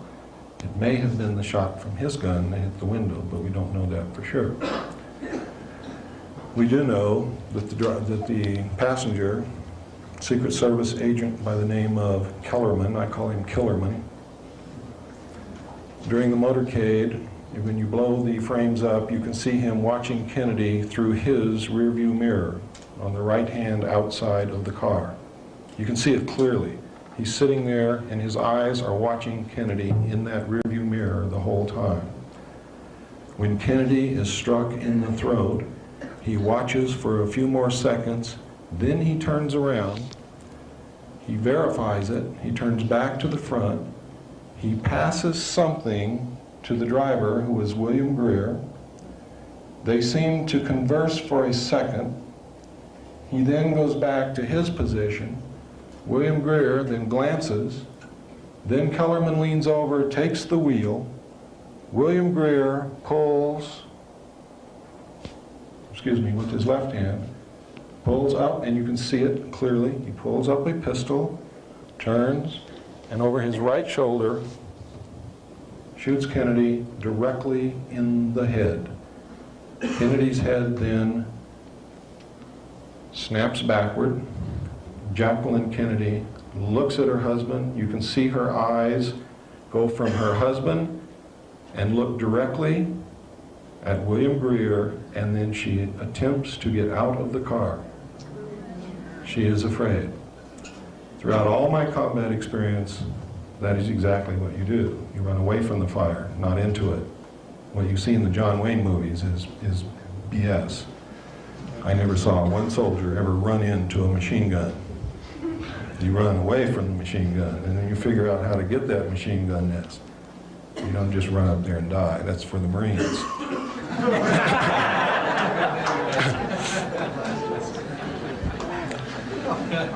If there are any ex-Marines in the crowd, I certainly do not intend to slight you. The Marines are probably one of the bravest group of men that we have in this country. However, how they ever get the courage to get out of a small boat and run up on a beach and die so that someone else can run up behind them and lay down and use that body for cover, I will never know. But they do it, and that's to their credit, because we wouldn't be free if they didn't. But anyway, that's what prompted that remark. I've seen this happen, and it amazes me.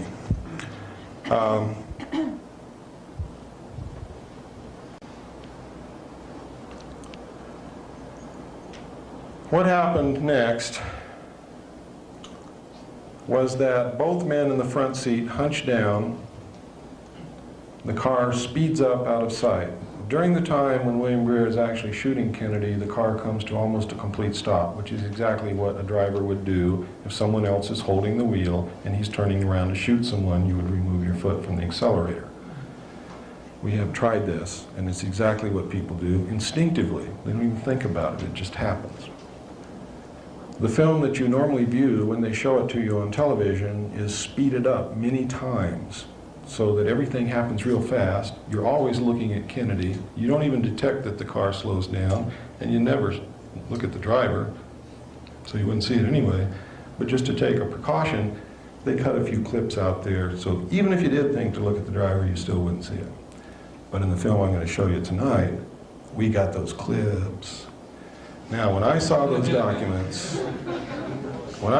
documents, it said in the documents that the act was plainly visible in the film that was withheld from the public. Not too long ago, on the Ted Koppel late night thing, I forget what you call that. What's it called? Nightline, that's right. Ted Koppel, in answer to all the controversy, the new controversy about Kennedy's death, assassination, said, oh, but there was only one film taken in Dallas. He lied because he knew that there were three. Everyone knows that there is three. There's three in the Warren Commission report. He intentionally lied, knowing that most of the American people will take his word for it without even checking, and if they thought it was three before, will think they were mistaken, not Ted Koppel. Ted Koppel is a member of the Council on Foreign Relations. Stop listening to the nightly news. They're lying to you. The best thing that you can ever do is turn your television off or burn it, or give it to little Johnny who has a screwdriver and needs something to play with.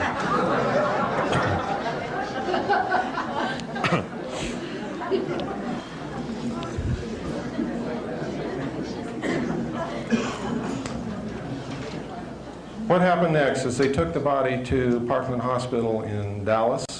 It was illegal to remove the body. No autopsy was taken there. The doctors were ordered by the FBI and were actually interfered with.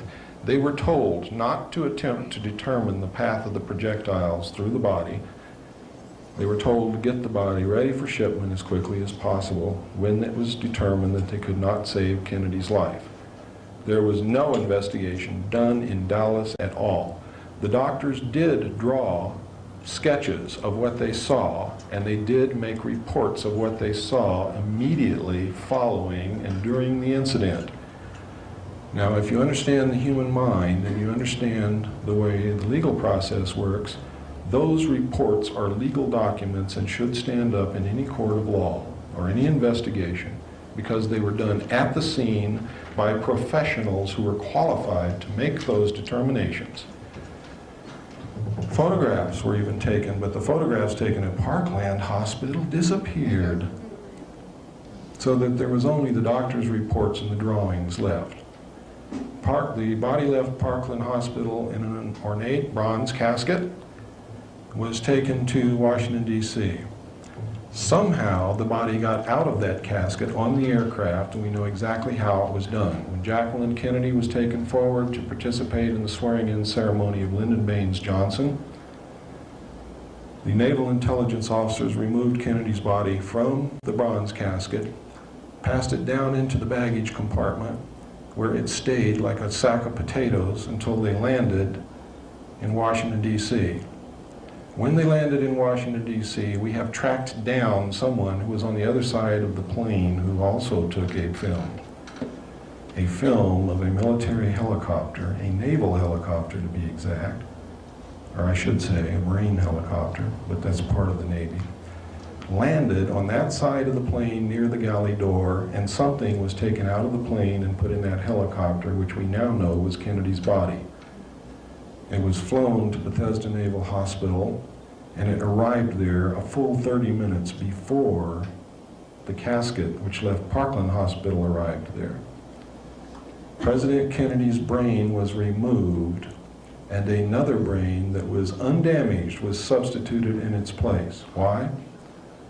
Because if they had performed an autopsy on the brain that was really actually President Kennedy's brain, they would have found that he was hit from the front, that it was an exploding pellet and not a bullet, and they would have found fragments of that pellet, and they would have found large amounts of toxic shellfish poison in the brain, which was exploded into the brain when this pellet did its thing.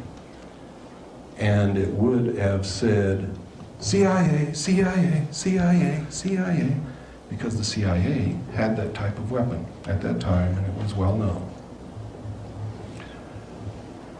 When they finished doing that, they surgically repaired the wounds to make it look like he was hit from behind, and then they took photographs of these repairs.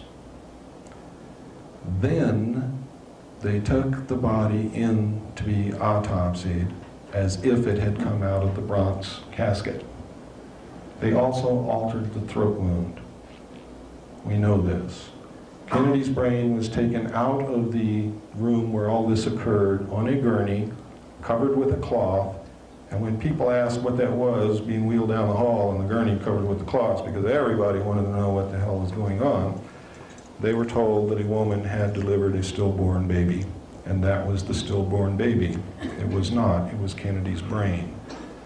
Checking the records and doing thorough research, we have found out that there was no stillborn baby in Bethesda Naval Hospital on that day, or the day before, or the day after. Witnesses asked what the other casket was doing in the room. They were told that an Army colonel had died and the casket was prepared for him because he had died that day and the family had requested a quick burial. Checking the records, an Army colonel had not died in that hospital. In fact, no one had died in that hospital that day, and an Army colonel had not died in that hospital for some time.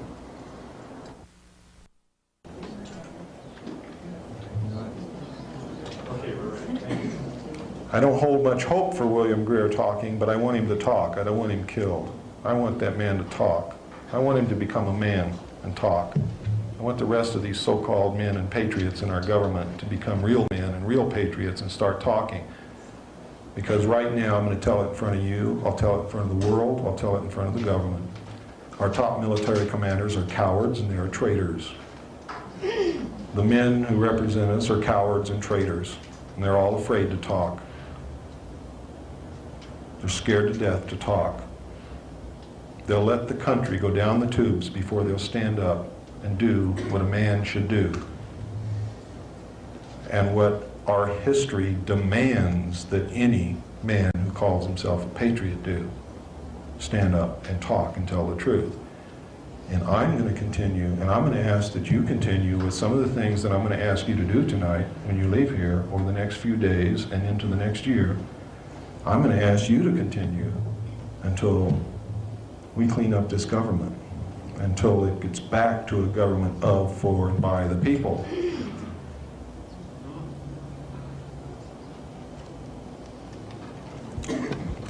Now I'm going to show you the Kennedy assassination tape, and I want you to watch it very closely. And if you can't see it, we'll run it again. And if you still can't see it, we'll run it again. I don't care how long it takes, because you need to know this. You need to know who killed your president, and you need to know why. And you need to be incensed, you need to be outraged, you need to know that you have the power to do something about it, and then you've got to do it. You have to do it. And I'm going to give you this challenge. If you can't do it, you ought to go live in another country.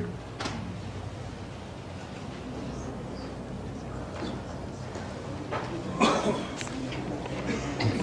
me see here.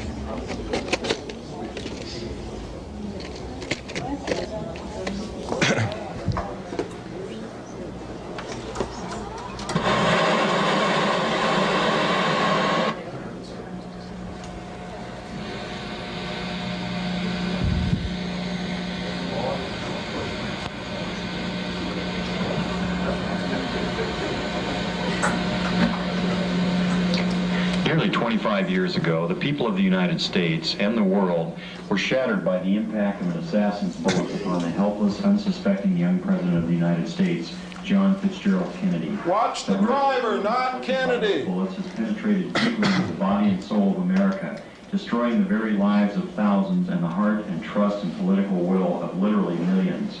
In the years that have passed since this tragic event removed from the world stage perhaps one of the most promising human agents of peace and progressive political development, we have been fed one officially sanctioned lie after another, beginning with a blue ribbon cover-up commission to a castrated Senate Select Committee seeking to shed light upon an event deliberately enshrouded in deception, concealment, and outright falsehood. 25 years is long enough. It is time the truth was finally told, in the earnest hope that it will truly set us free of the murderers who pose as our protectors. What we're observing here is the motorcade in Dallas on November 22nd, 1963. As the presidential car passes behind the freeway sign, President Kennedy is struck in the throat by a bullet that was fired from the grassy knoll. As he's grasping his throat, John Connally is turning around to his right. He at that point is struck. You notice the the passenger of the car turning back to see what has happened to the president. As he turns back to the front, the driver of the car turns with his left arm over his right shoulder with a pistol and fires. You see the 45 automatic, 45 caliber nickel-plated automatic weapon in his left hand. He's firing over his right shoulder. You see it in relief. You see his head pointing backwards towards the president.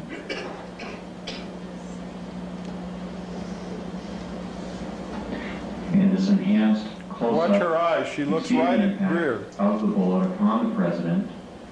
The force of the shot drives him violently backward against the back of the seat.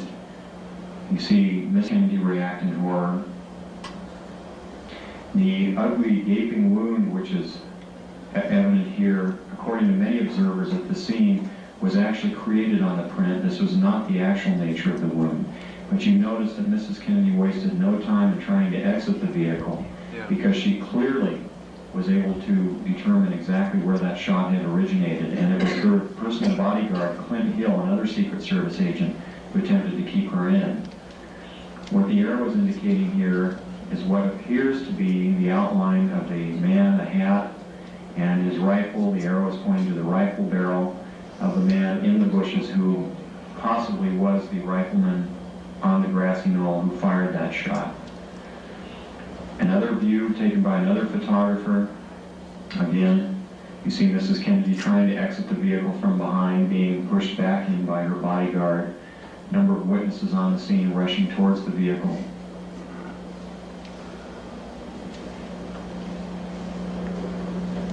This section, the man standing on the far right of the wall there is Abraham Zapruder, the photographer who took the original photos. The arrow here is indicating what was very likely the rifleman on the grassy knoll, the man who fired the shot which penetrated Kennedy's throat from the front, not from behind as the Warren Commission would have you believe. Very interesting note also that the motorcycle policemen were told to remain behind the car at all times. Here you see the passenger in the front turning back, looking at the president. Instead of jumping back to assist him, he turns forward. The driver is now rotating. The weapon comes into view and he fires. You'll see this repeatedly in these sequences. Kennedy's been shot in the throat. He's leaning to his left. The driver now begins to rotate. His left arm comes over his right shoulder and he fires now.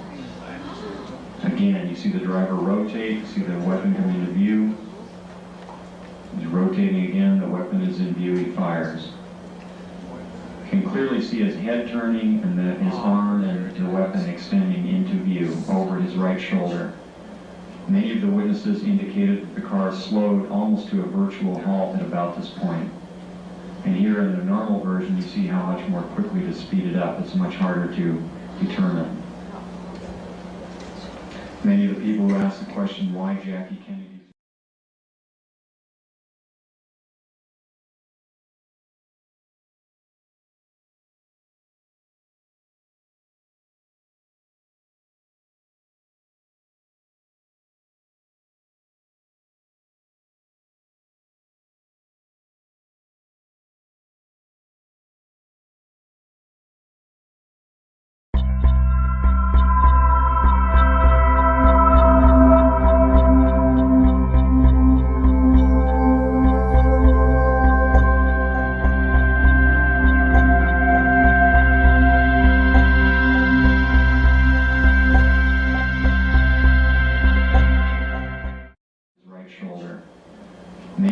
witnesses indicated that the car slowed almost to a virtual halt at about this point.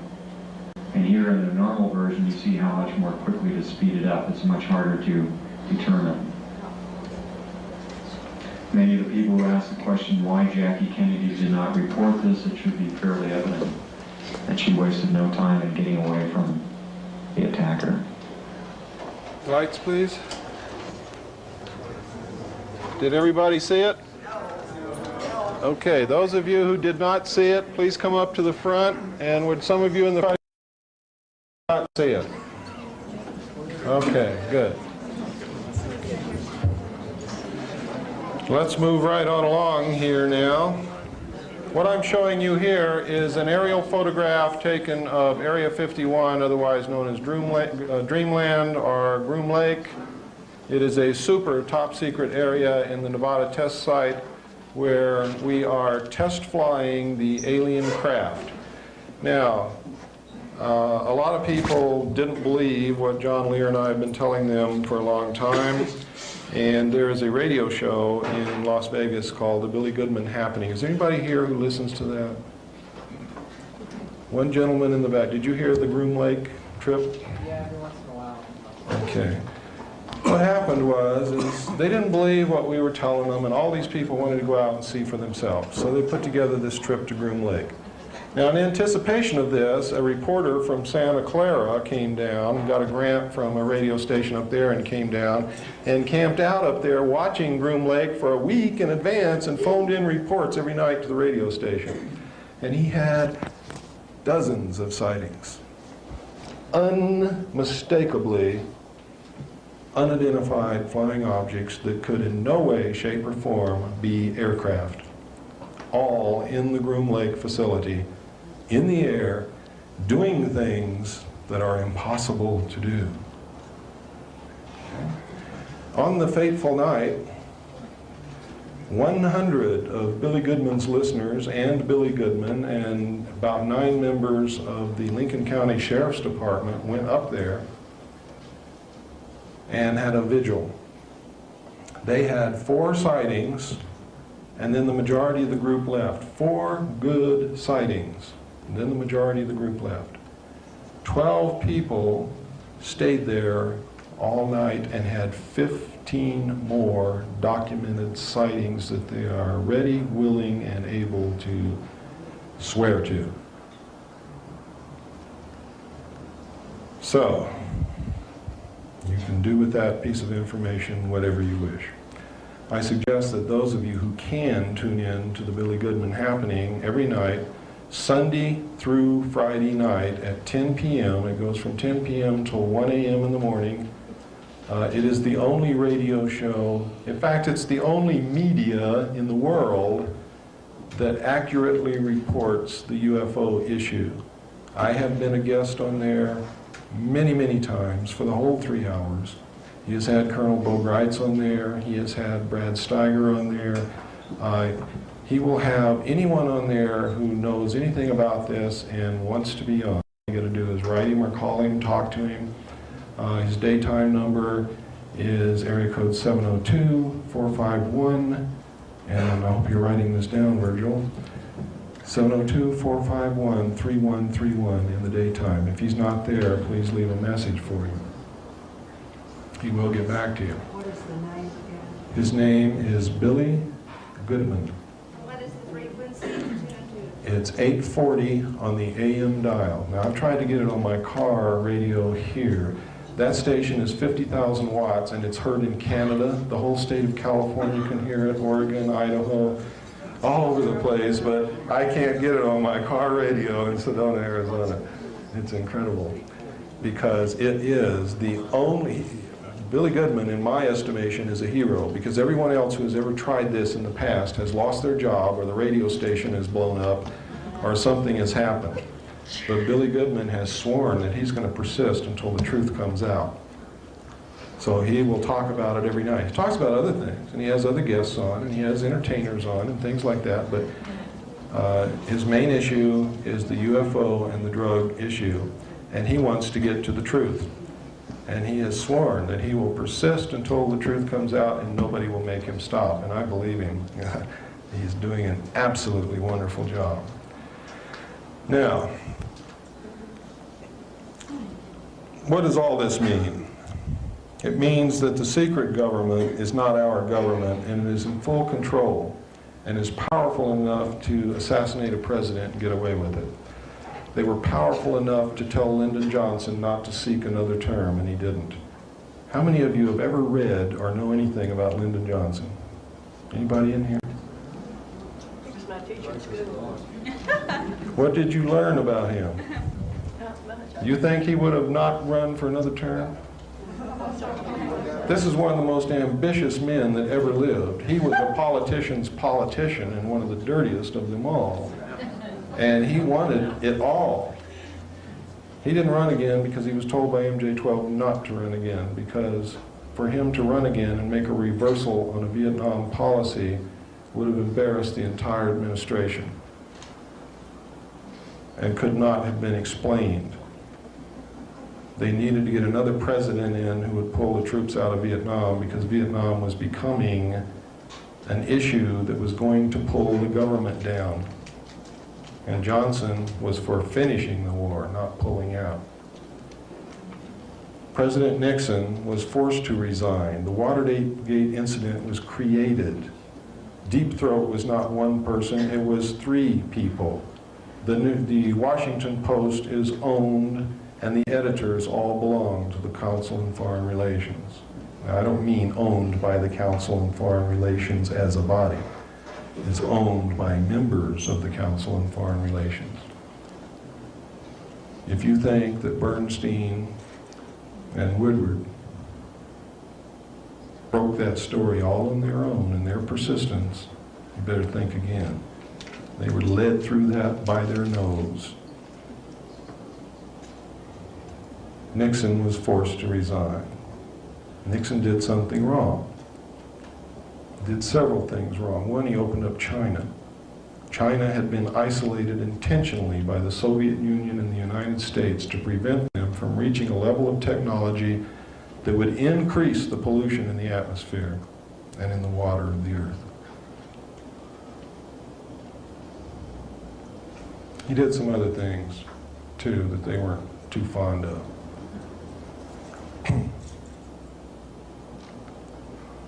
President Reagan's assassination, we believe, was an attempt to get Bush into office quicker than what he would have, and also to ensure that he got into office, because an election is always an iffy matter, and Bush had been their baby from the beginning.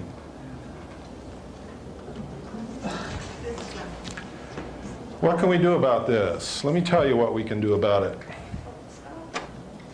I think we misunderstood something. What? Did you say Reagan's assassination? No, attempted assassination.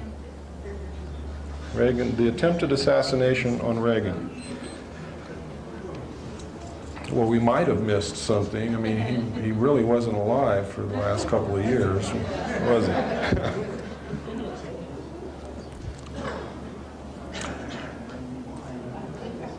What can we do about this? It's very simple. This secret government may have control of the executive branch, but I guarantee you, ladies and gentlemen, you have control of the Congress, the senators and the House of Representatives, because you're the ones who elect them, and you're the ones who can unelect them. You can impeach them. You can investigate their background and dig up all the dirt that lies behind every single human being that ever lived. And if you think that's not true, I'll prove it to you. I'll never tell anybody what I find, but I'll dig in your background and find something that would really embarrass you on the front pages of the papers. Because none of us are really without sin. So you can get those guys if you want to. You can play the same games they play. You can investigate their background and dig out that dirt and put it in the front pages of the newspapers. And you can cause them to fall that way. Another way is you can write them letters and say, listen, this is what I know is going on, and I want it stopped, and I want those responsible prosecuted to the fullest extent of the law, and if you don't do this, I'm going to do every single thing in my power to make sure that you never hold even the office of dog catcher in any city in this country. Now you do have power, and you have friends that you can influence, and you can talk to groups as I am talking to groups, and we will furnish you information if you need it to do that. But this needs to be done. It must be done if you are to keep your freedoms, because they are going to take them away from you, and I guarantee you that. When the members of the Congress began getting these letters, they're going to get worried, because that's their future. You're talking about their paycheck. You're talking about their life. You're talking about the security of their family. Now you're hitting them in the gut. Really in the gut. Then you have to follow through with it. You have to start putting pressure on them. You have to follow those letters up with phone calls, and you have to get your friends to write letters and your friends to call.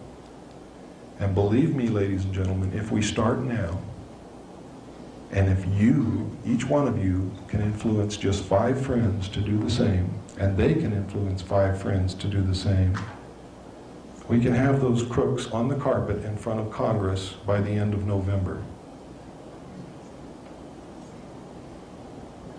We can do that. You can do that. Now, this is not the time to be afraid that if you do it, you're going to get on somebody's list. You're already on their list. And you're not worth a barnyard chicken to them.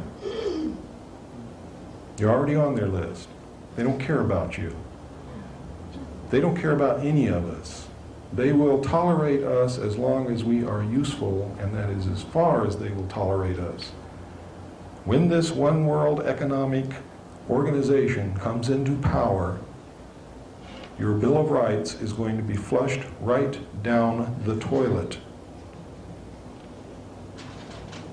And if there's anybody in here who's working for the government and came to find out what I'm going to say today, I want to tell you that those are your rights also, and you're on the wrong side. And they will do to you just exactly what they did to Ollie North, and Haldeman, and Colson, and Dean, and anybody else who was loyal to them but became expendable to save themselves, because that's all they care about is themselves. Don't misplace your loyalty. Your loyalty belongs with the Constitution of the United States and nowhere else. It does not belong with me. I'm just marching into battle with you. Maybe right now I'm a little out in front, but believe me, when you start reading on your own and researching and looking into this, you'll run up here with me. I know you will. I have great faith in you. Americans have always been there when it counted. And if I didn't believe that in the bottom of my heart, I would not be up here doing this, because this is suicide without you. But I know you're going to be there. There's a lot of things you can do. You can research, you can write books, as Mr. DeMar has done. You can help in many ways. One of the ways that you can help is start teaching our children what the Constitution is, because they don't even know. And you know something? I'm not going to do it because I don't want to embarrass you, but you don't know either.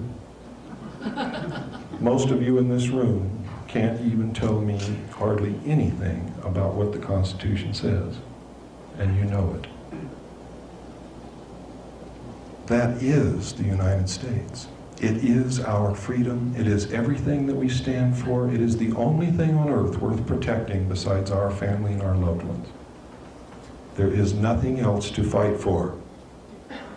There is nothing else that has ever given anybody the freedoms and the chance and the opportunities that our Constitution gives us.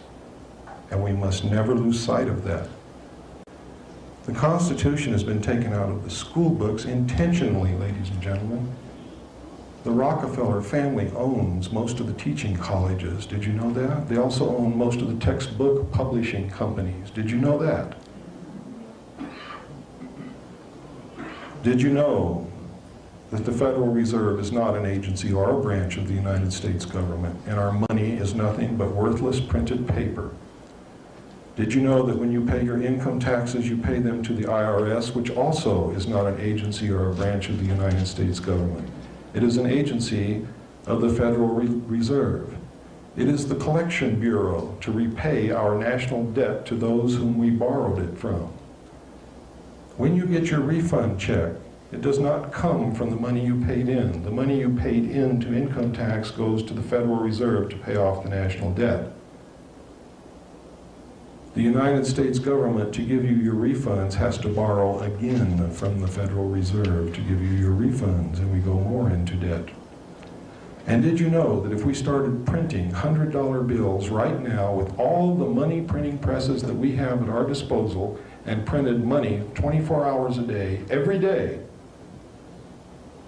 forever, we could never pay off the national debt because we cannot print the money fast enough to even catch up with the interest on the unprinted amount.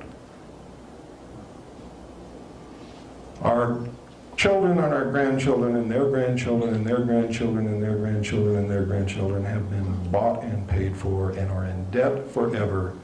And our nation is owned by the European banking interest who own the majority of the stock in the Federal Reserve. We have been asleep at the wheel, and we are teetering now on the brink of a cliff. And one wrong move, we will go over that brink. But if we very carefully get out of this car and pull it back away from the edge of the cliff and get it back on a straight course to our destination, the true destination that we should be headed for, which is peace and posterity and safety and security and love and happiness, then we can survive. But as I said before, I cannot do it for you. I will march as far as I can until they strike me down. You've got to catch up with me. You've got to be with me, all of you, every one of you. If you go home and sit and think the rest of it will do it for you, then there may be somebody else sitting, thinking the same thing, and somebody else, and somebody else. And we might end up with everybody thinking that somebody else is going to do it for them. It's too late. It's too late. The Constitution of the United States and our freedom have never, ever been in greater danger than they are right now. We have never been at war with Russia. Russia is not our enemy. Russia has been our ally since the end of World War II, and I'm going to prove it to you right now. I'm going to show you a video that appeared on 60 Minutes last Sunday. And what did it say? How many of you have been reading in the papers that many of our generals and admirals and the chairman of the Joint Chiefs of Staff of both countries have been going back and forth? Do you know what they're doing? Have you been watching what else has been happening in the world? They're taking inventory of the combined arsenals and getting ready to merge the two largest armies, navies, and air forces in the world to make this world government. And the target date is 1992. The general says it to Mike Wallace right in the film that they have never considered the United States to be their enemy. And you might think it's propaganda. He was telling the truth. The reason for the guise of antagonism between the two countries for all these years has been to hide the fact and take the public's eye off of what was really going on. And the reason that they kept such large standing armies was, one, to fund large sums of money that they needed besides the dope money and everything else into these black projects, and to keep these large standing armies, navies, and air forces in case the Earth was invaded from outer space.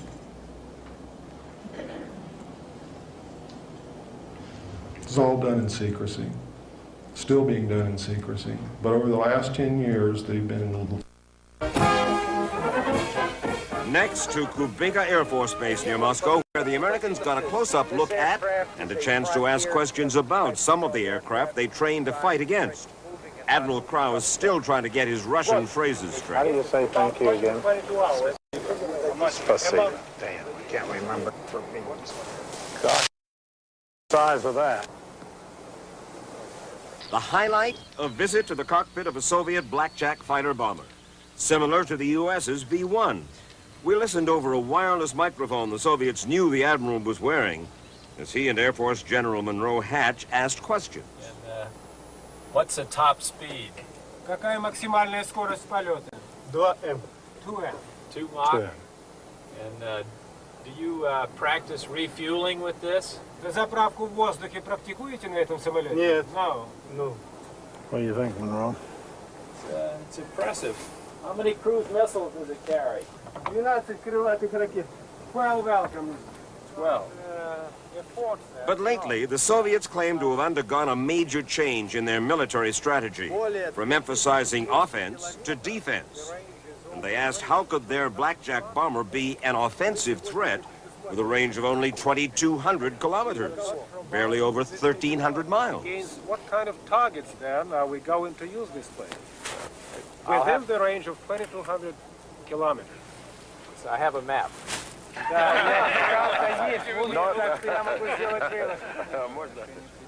Then General Mosaev made a remarkable statement. We have never regarded the United States as the enemy of the Soviet Union, and we do not regard any possible scenario which would involve unleashing a conventional warfare or nuclear warfare, the most so against the United States. You and I are literally members of a transitional generation, tasked at this moment to re-examine the way our two societies have thought. Telling you the truth. How many of you saw the end of the Olympic Games in Los Angeles? Anybody? Anybody see it on TV or videotape or on the news? This incredible event, the most beautiful, authentic-looking UFO you ever saw, came down out of the sky and landed right in the middle of the stadium. It was awe-inspiring. It was beautiful. The crowd went wild. It was shining down the blue beams of light exactly as the abductees described them. It was an exact copy of the real thing. It was sponsored by Levi Strauss. How many of you saw the Levi Strauss Docker Slacks commercial recently?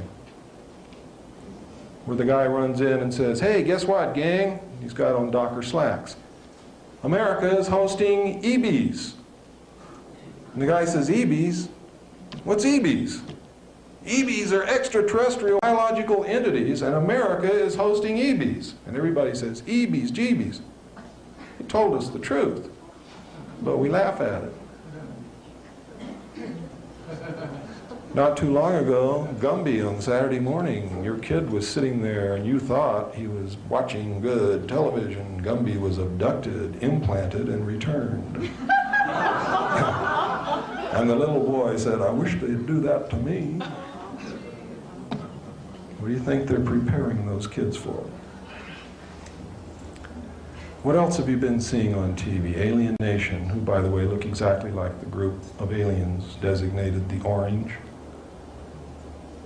How about War of the Worlds, which plays out the reality of John Lear's Lear hypothesis? What do you think is happening with ET, with V, which is telling us that maybe we may have to resist in just this manner if it ever turns out that one of these guys are bad guys? And what happens in V? The bad guys back a one-world government that takes over the world. And the world thinks it's wonderful, don't they? Until one lone CIA agent discovers the truth. And then people form little resistance groups. Well, gang, let's form them before it happens. Let's don't wait till it happens. Let's do it now. Let's prevent it. Okay?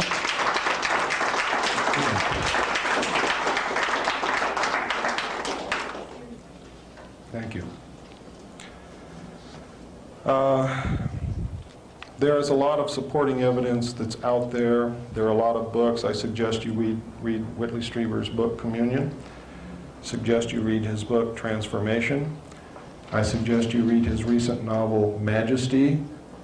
And I suggest you understand that the incident in there that he is describing is true, but understand that the formations in the government and the code words he's using are a part of a contingency plan called Majestic, and that he got the information from the research team of Moore, Chandray, and Friedman.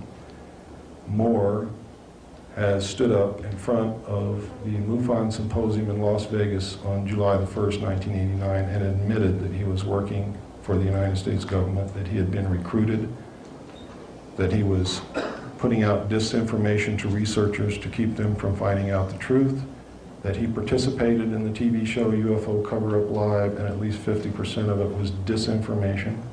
About 50% of it was true.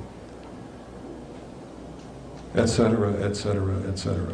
Anything you see that says Majestic is disinformation, and it is a lie. The true name is Majority. Majority 12, Operation Majority. There is an agency called the Majority Agency for Joint Intelligence. Let me see if I got any other goodies to show you, and then I'll say a few final words to wrap it up. I think I do have some things that you might like to see.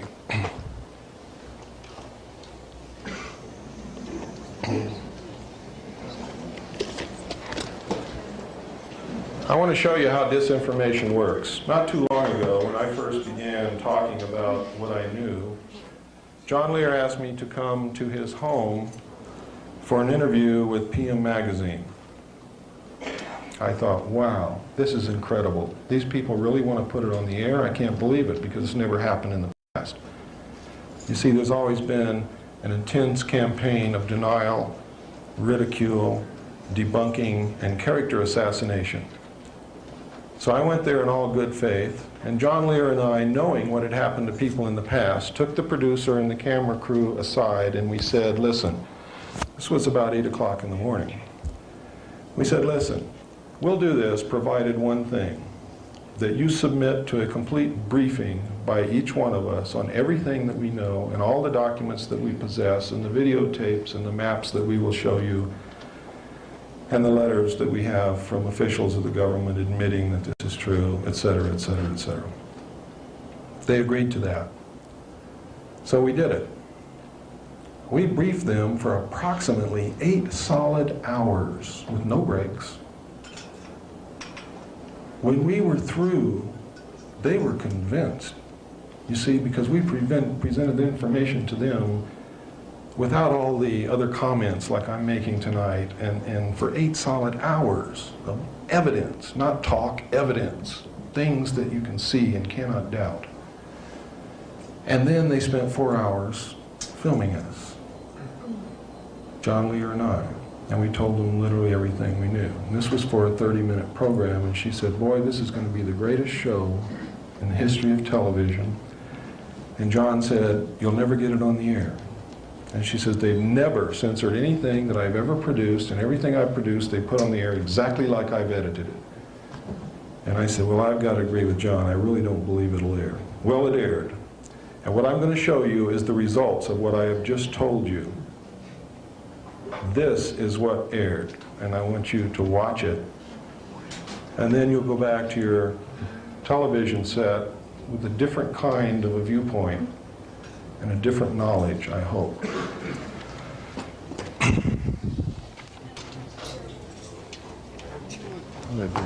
Here it is.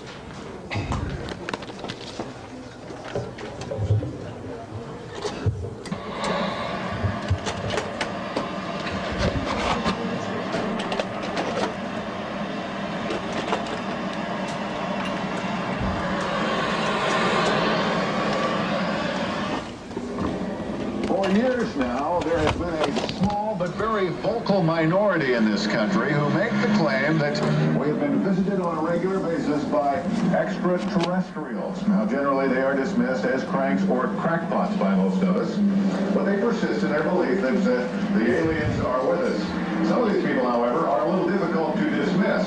Men like John Lear, who you will meet tonight.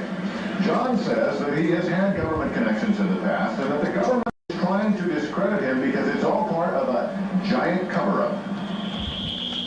People are being abducted. being used for food. The aliens are eating us. They're experimenting with us. Horrible, unspeakable experimentations. John Lear's is an unbelievable story. He's certain that we have been invaded by an alien culture, that they are experimenting on us, and that the U.S. government knows about it. In fact, it's their most guarded, top secret.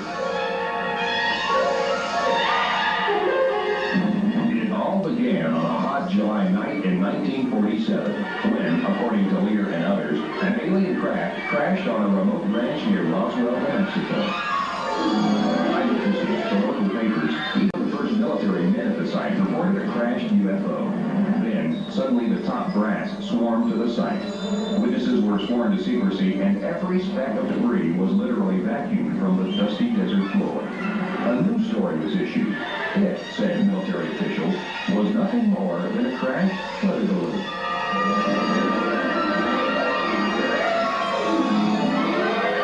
William Moore has written a book on the Roswell incident. We know that it was not a weather balloon. The people who gave out that story have since come forward and said it was nothing more than a fabrication to get the press off their backs.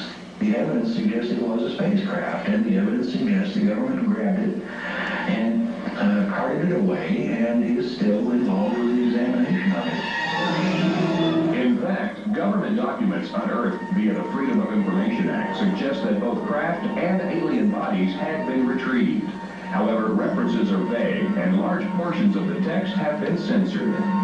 What is known is that in 1947, the United States Air Force began a series of code-named projects set up to monitor UFOs. The truth of the matter is, since 1947, we have collected and had in our possession at least 30 to 35 extraterrestrial flying saucers. We have collected and had in our possession at least 100 to 150 alien bodies representing at least 3 different species that people are being abducted at an unprecedented rate. Lear goes so far as to claim that the U.S. government has established communication with this alien power and actually collaborated with them. We have even built underground research facilities in top secret areas to house their little gray scientists. Now, says Lear, they have run amok. They are out of control and they are not benevolent. Our government realizes it made a horrible mistake and can do nothing about it. Moore believes that it's not the aliens, but John Lear who's run amok, and he's outraged by his stories. Moore himself has spent years carefully and meticulously researching the UFO phenomena, proving, he believes, that UFOs exist, visit Earth regularly, and our government knows about it, and for unknown reasons is maintaining a massive cover-up. Stories like Lear's, he says, only discredit the truth. John Lear called me up one time and was absolutely certain that he was about to be captured and eaten by aliens. All I can say is my sources go right to the very top, and if it were not true, I would not be risking my credibility and my life to come forward with this information. There is no doubt that Lear understands the inner workings of the U.S. intelligence community. He's the son of late aerospace pioneer Bill Lear, and for years flew covert missions over Laos for the CIA. He has done nothing but collect the most outrageous rumor mill stories that are floating around on the grapevine. Alien invaders, government agents, secret informants, hoaxes, or scams. A cover-up like no other? Is this science fiction at its finest, or reality beyond our wildest imaginations? Has John Lear stepped off the deep end? It's not important that you believe this now, but to file it away for future reference in a month, a year, maybe 2 years. You look back on this when the truth finally gets out, and you'll say, my gosh, the son of a gun was right. Well, I suppose anything is possible. John Lear, by the way, is not the only well-connected individual who claims to have had an encounter with a UFO. Michael Shea, a government lawyer, recently told his story of an encounter to the Washington Post. And then there's the Japan Airlines pilot who claims to have seen a UFO over Alaska last year and was able to actually draw a picture of what he saw. Coming up next, basketball buddies, new ball.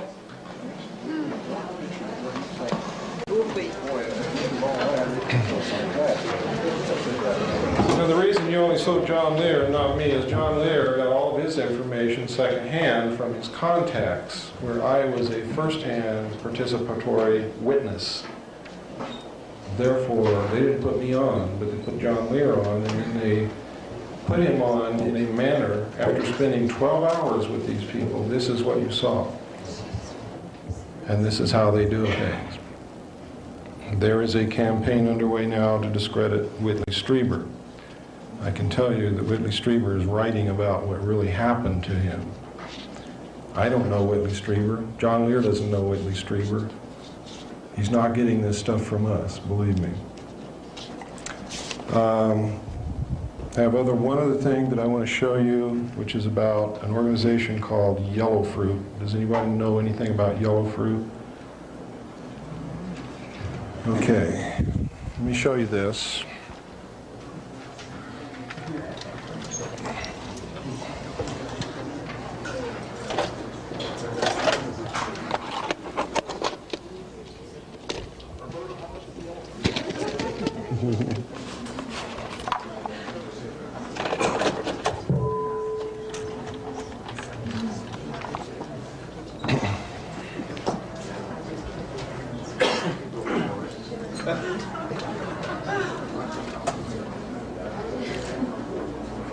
And he said, they're not in my league. And so we minimized disclosure, minimized contact. While Congress struggled to control KCCIA, another secret group operating out of the basement of the Pentagon escaped congressional scrutiny. Known as the Special Operations Division, or SOD, it was created as an anti-terrorist unit following the failed rescue mission in Iran. Much of what is known about SOD is because of the investigative work of this journalist, Stephen Emerson, who obtained thousands of pages of SOD secret documents through the Freedom of Information Act. Special Operations Division became the new center for intelligence and counterterrorist activities in the Pentagon. In effect, it became a mini CIA for the Pentagon, established in the basement, controlling half a dozen new counterterrorism units, names such as Sea Spray, Quick Reaction Team, Yellow Fruit, Intelligence Support Activity, heavily classified. To this day, the Army does not acknowledge their existence, but all extremely capable, very aggressive in accomplishing their mission, the mission of fighting terrorism and guerrilla subversion around the world. These units were ready to go anywhere and do anything. The bugging of Noriega in Panama, KGB cars in West Germany, the tracking down of a kidnapped U.S. general held by the Red Brigade in Italy.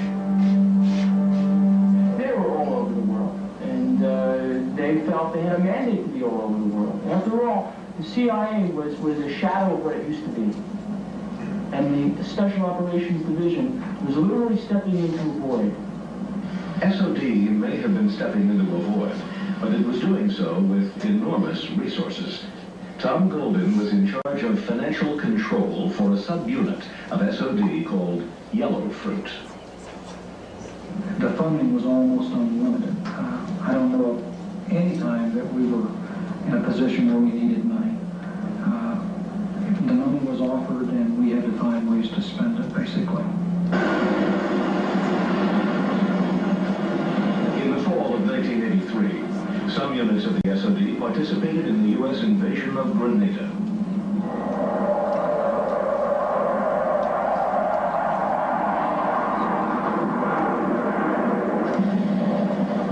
By then, the secret team's existence was known to National Security Council staffer Oliver North.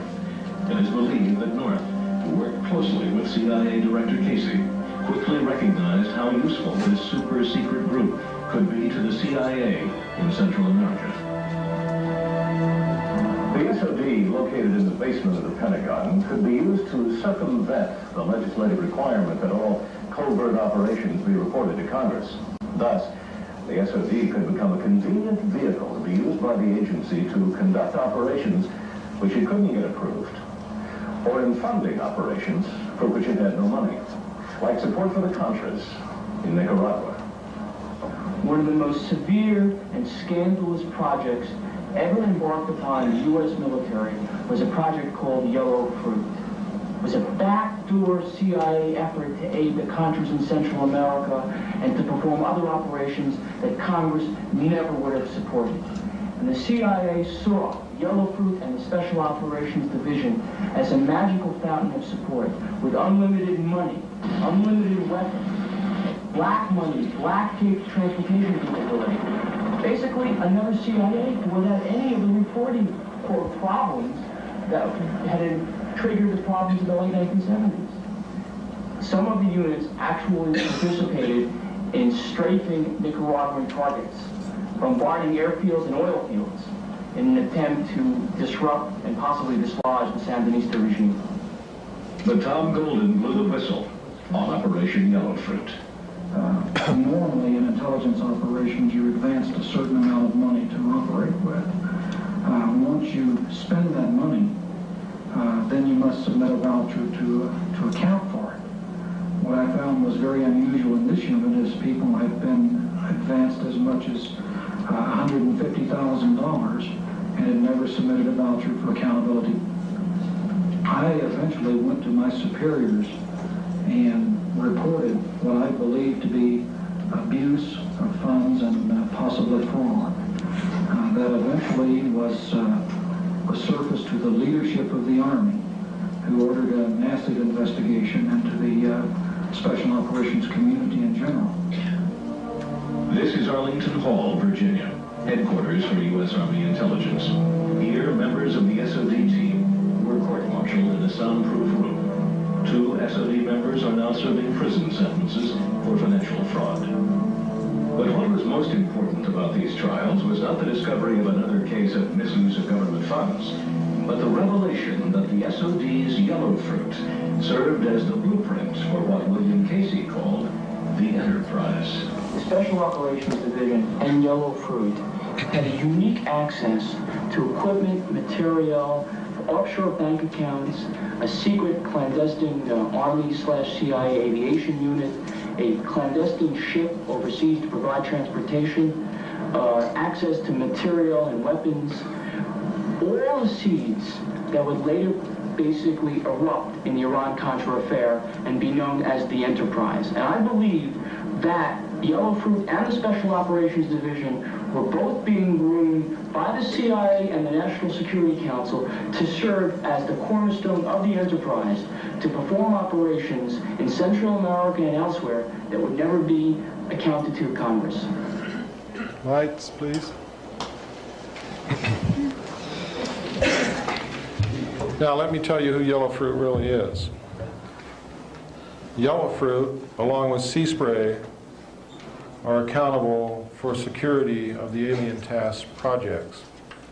They started out as Delta teams attached to the National Recon Organization at Fort Carson, Colorado. Over the years, as their expertise became known and they began to use Delta teams for other things also, they branched off and became independent from the National Recon Organization and from the United States Army. They then evolved into a split organization, one half of which became Sea Spray, the other half became Yellow Fruit. Sea Spray is responsible for the internal perimeter security of the alien projects. Yellow Fruit is responsible for the outer perimeter security of the alien task projects. If you attempt to get near the boundary of Area 51, you will meet Yellow Fruit. They will intimidate you, they will scare you, they will flash guns in your face on public land where you have every right to be, and most people will go away, which is the prudent thing to do. Now, if you get to the boundary of Area 51 and put 1 foot across, you are now the property of Sea Spray. And no one who sees Sea Spray ever sees anyone else.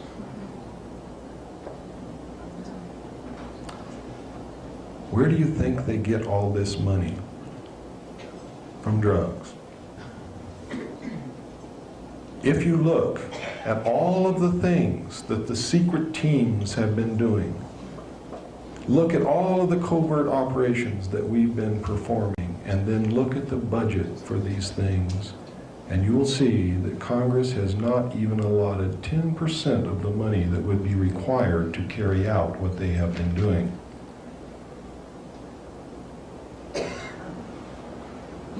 In the words of John Lear, whom I consider to be one of the greatest patriots in this country, wake up, America, you've been had. Thank you, ladies and gentlemen.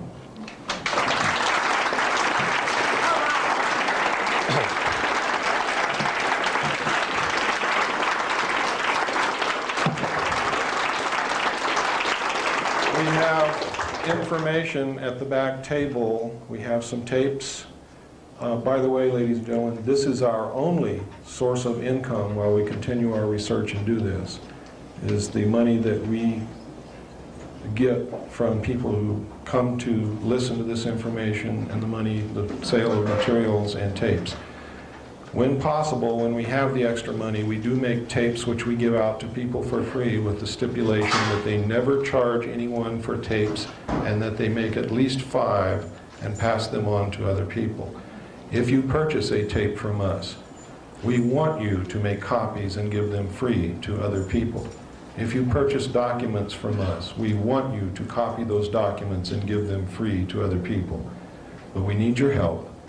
If you can afford it, please get the information. There's bibliography is attached to the documents. To the tapes, there's not. I want you to go research this material yourself. Start reading. Start looking into it. Don't believe what I'm telling you until you find evidence to support it in your own research. Then act. Do we still have some free tapes back there, Stan? There's still some free tapes. I don't know how many. We've given out most of them already. We have 5 left. Okay. Also, anybody who wants to order a videotape of what happened tonight, who do they see? Who do they see to order tapes? Oh, Stan. See Mr. Barrington. Make a check out Okay. and give it to Stan. How much it's right on the card. $24.95 for video, $10 for audio. Who do you make the check payable to? William Cooper.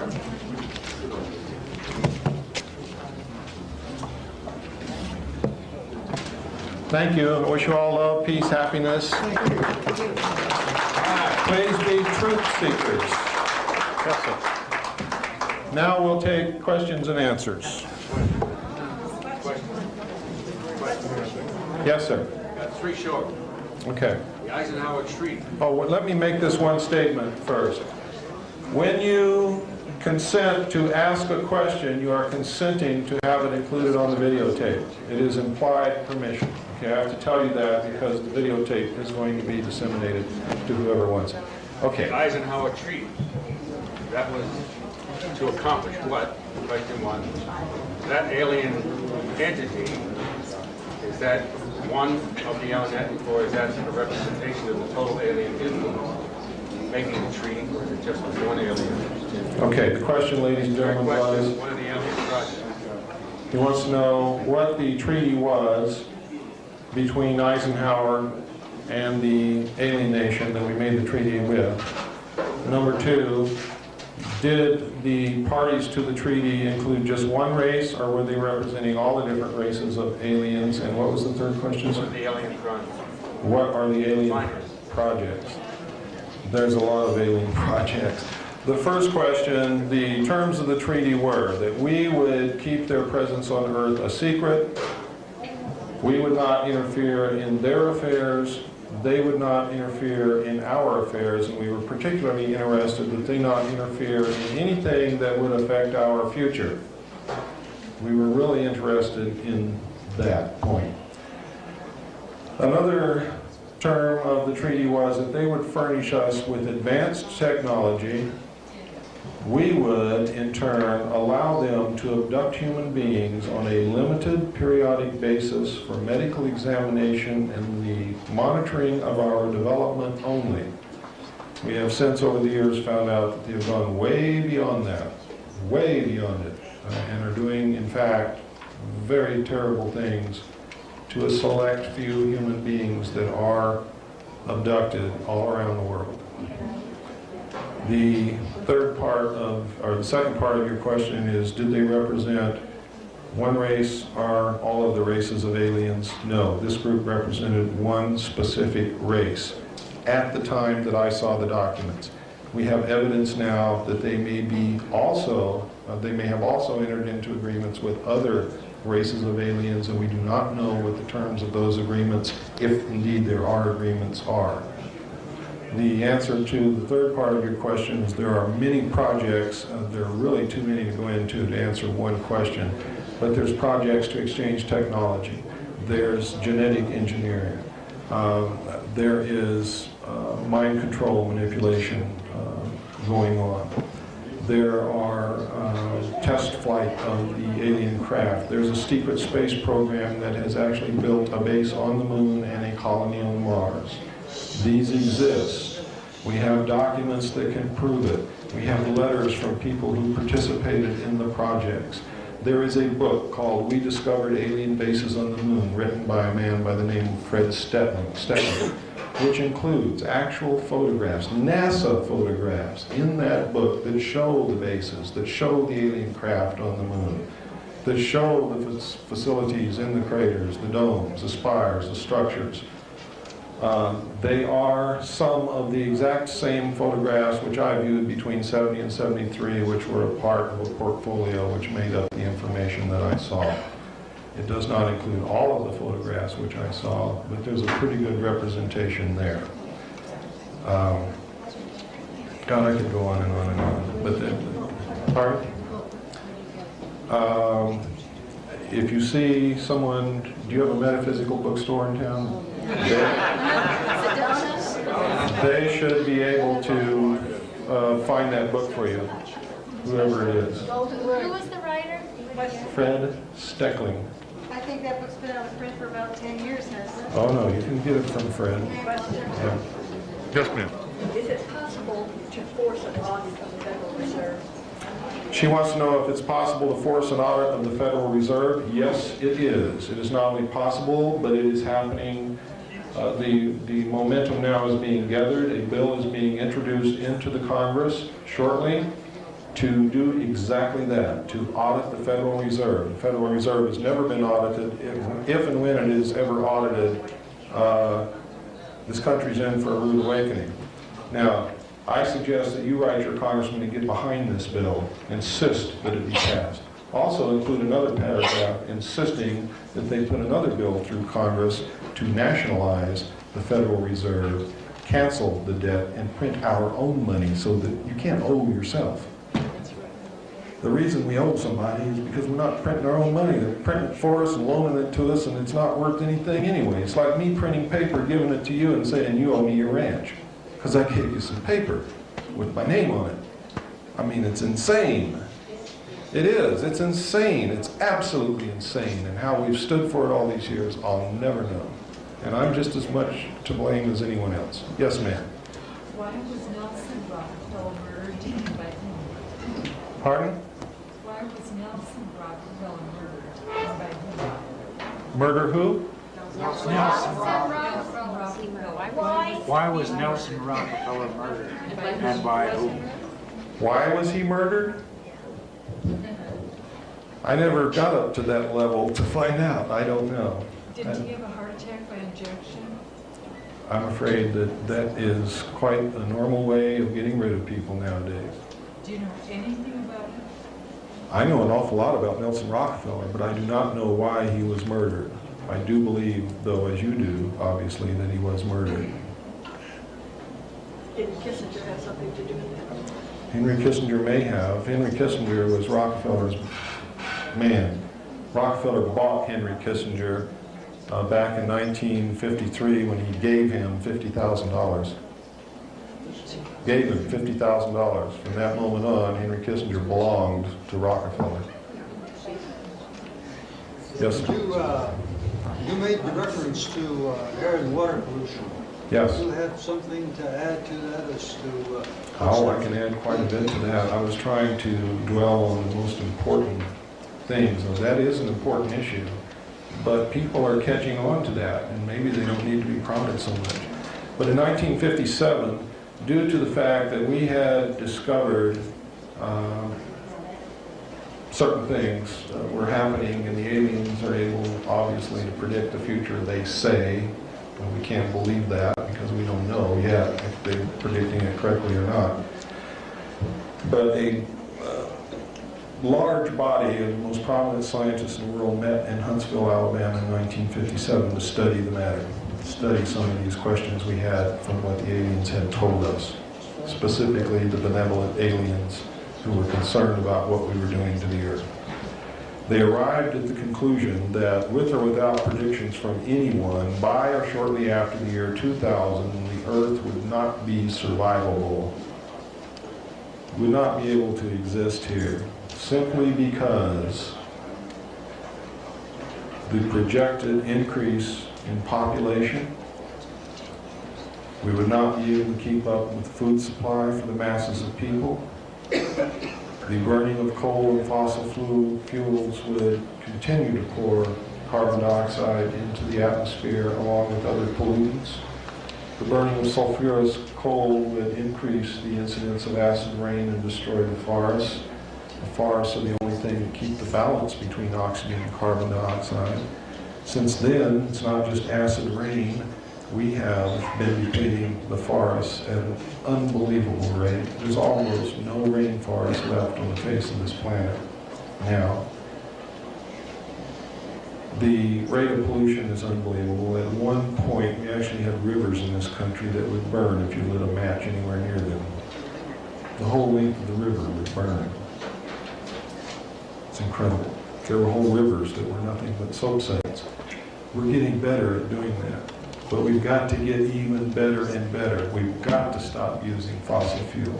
We've got to stop. We've got to do whatever it takes, even if it goes back to a simpler lifestyle. We've got to do that, simply because the Earth is a very fragile place.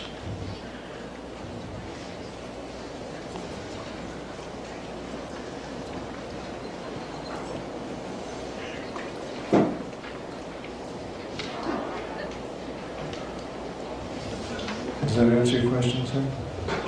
Okay. The government, the elite have taken care of their own survival in case the Earth does so-called self-destruct. They have places that they can go. Yes, sir. Is the catalytic converter one of the main contributors to acid rain because it puts out sulfur dioxide? Absolutely. Sulfur dioxide is mixed with moisture? Or yes, to get rid of one pollution and create another one. It's because the only answer is to stop driving cars. That's the truth. And there is a benefit to horses, believe me. Yes, ma'am. Mr. Cooper, given the endangered condition of our planet, of which we're all painfully aware, what is your personal opinion as to the reason why these alien races want our planet? I'm not sure that they want it. There's no evidence that they've attempted to take it from us. I think they want to live here with us. I think there's things here that they want. I think that they find us mystifying in certain ways. There are some aliens who do not have the ability to love or get angry. They don't have emotions. They are very goal-oriented, very scientific. They go about their business. They don't understand it when we get hurt. They don't understand it when we cry. They don't understand it when we love someone. And they seem to be studying that devoting a lot of attention to it for some reason. There are other ones who are just here to watch. They're not interfering in anything and won't interfere. They're just looking. They're just watching. They're just studying. They don't interfere with anybody. They don't bother anybody. There are some here doing, unfortunately, some bad things. Yes, sir, in the back. Yes, quick questions. One might have already been answered. I'm wondering, can you speak up, please? How would the aliens fit in with a one-world government? Is there any master plan that they have? And also, do we know really where they came from? We know what they told us. For instance, the group we have the treaty with told us they came from a planet that revolves around a red star in the constellation of Orion, which we call Betelgeuse. Well, wherever they came from before they came from where I'm going to tell you they came from, they really came from the planet Mars, and they may have come from somewhere else before that. But I know for a fact they came here from Mars. From Mars. We have found, ladies and gentlemen, the remains of an ancient civilization on the planet Mars that had at least reached the Bronze Age. And we have found that someone has been living underground on Mars, and I think it's these people who came here from Mars. Mars space is not something new. We knew about that on before May the 22nd, 1962, when our first space probe that we sent to Mars landed. Before it landed, it had made quite a few revolutions around the planet Mars in the atmosphere. It was a winged probe. It actually landed on the surface of the planet on May the 22nd, 1962. Contrary to what you've been told.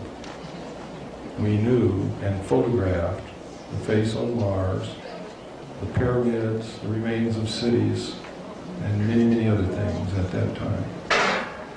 I have a letter here in my briefcase that will confirm that. Yes, sir. So you're confirming much of the alternative 3 scenario? Alternative 3 is absolutely true. Now, in the book, you will find some misinformation, because as they reveal these things to the public, they also put in things that can be proven false in case they ever want to renege on it. And you have to remember that the first purpose of the contingency plan, known as Majestic, was to test the reaction of the public to the truth with supposedly true information which could be proven false at a later date because false information is mixed in with it. Does everybody understand how that works? I got it. Yes, sir. Is there any way to tell whether there are good aliens or bad aliens, or is there any way to contact or places to go where you can see them that are, like you said? I can't take the responsibility of telling you who is good and who is bad because I can't make that determination. There's so much lies and so much deception mixed in with the good aliens and the bad aliens that I cannot determine who is who and what is the deception and what is reality. And I advise all of you to take extreme caution in making any kind of judgment, because the bad ones will present themselves to you as being good to manipulate you. The good ones will lie to you to manipulate you to reach their ends, which they think is good for you. Some of them have a policy that they won't interfere with you no matter what. They just won't have anything to do with us.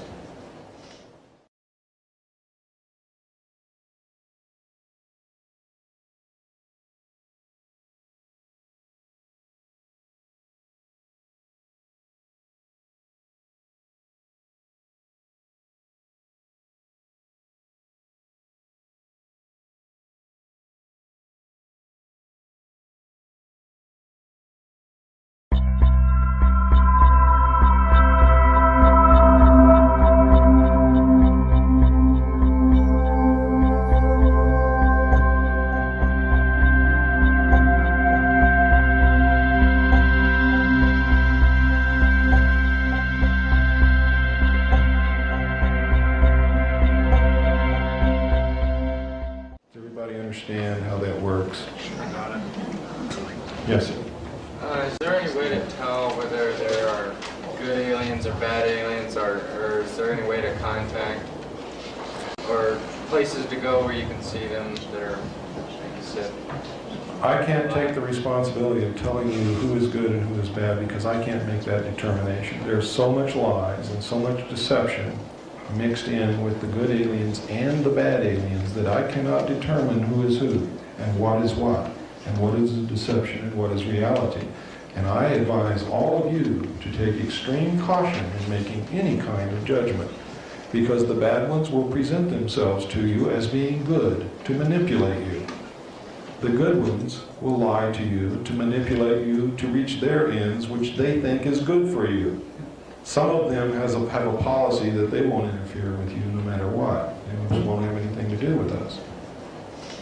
Now, somebody sent up a note, says, I am very concerned about the statement you made that there is deception coming from good and bad. What deception is coming from good ETs? Is this possibly a lack of spiritual understanding on your part? No, it's a part of in-depth investigation and questioning and finding out the truth rather than accepting what I hear and what I see. That is what is the result of. For instance, would you say that the good aliens who led the Jewish tribes out of Egypt were good or bad? Why? Didn't they save them? Didn't they lead them? Didn't they give them food? Didn't they give them water? But they saved them, didn't they? Didn't they save them? Wouldn't you say that was a good act?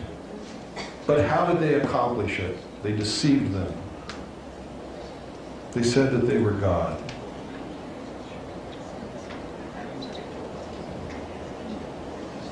The aliens that came to Earth in the ancient times told the people they were gods. Generally, they helped them, but they deceived them, they lied. I'm not capable of telling what's a lie and what's a deception, and I still believe in God. I still believe in Jesus. I'm a devout Christian.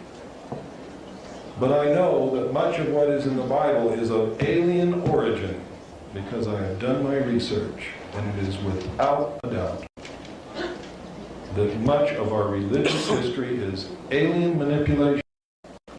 I still believe in God. I still believe in Jesus Christ. I am still a Christian. I'm hanging on to my faith. Because I believe that they have used our faith and the truth in some way to manipulate us into whatever way they wanted us to go. I think they wanted to hasten our cultural and our civilization into a development in a right direction. But they did it by deceiving us, which is not good. The person who is deceived ultimately finds out that they have been deceived. And when they find out they've been deceived, they ultimately hate the person that deceived them.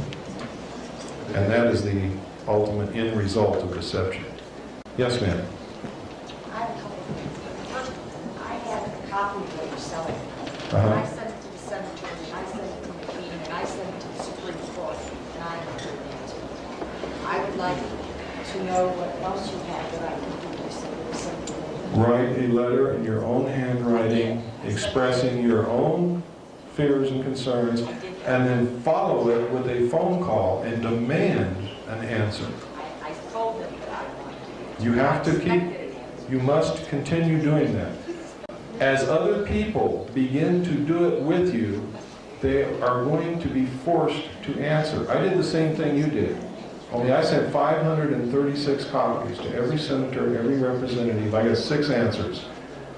5 of those answers said that they were sending the information in my letters to my congressman as a congressional courtesy.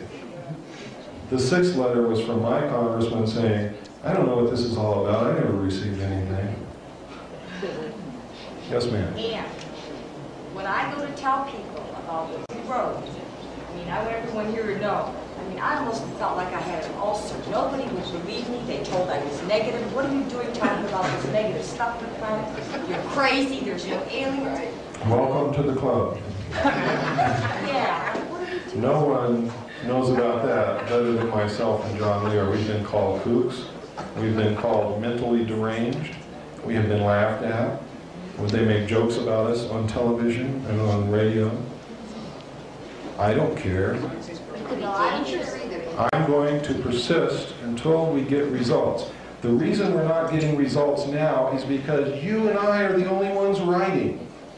You and I. When he and she and he and he and her and she and everybody in here starts writing and their friends start writing and calling, then what do you think is going to happen? They're going to answer, but not until.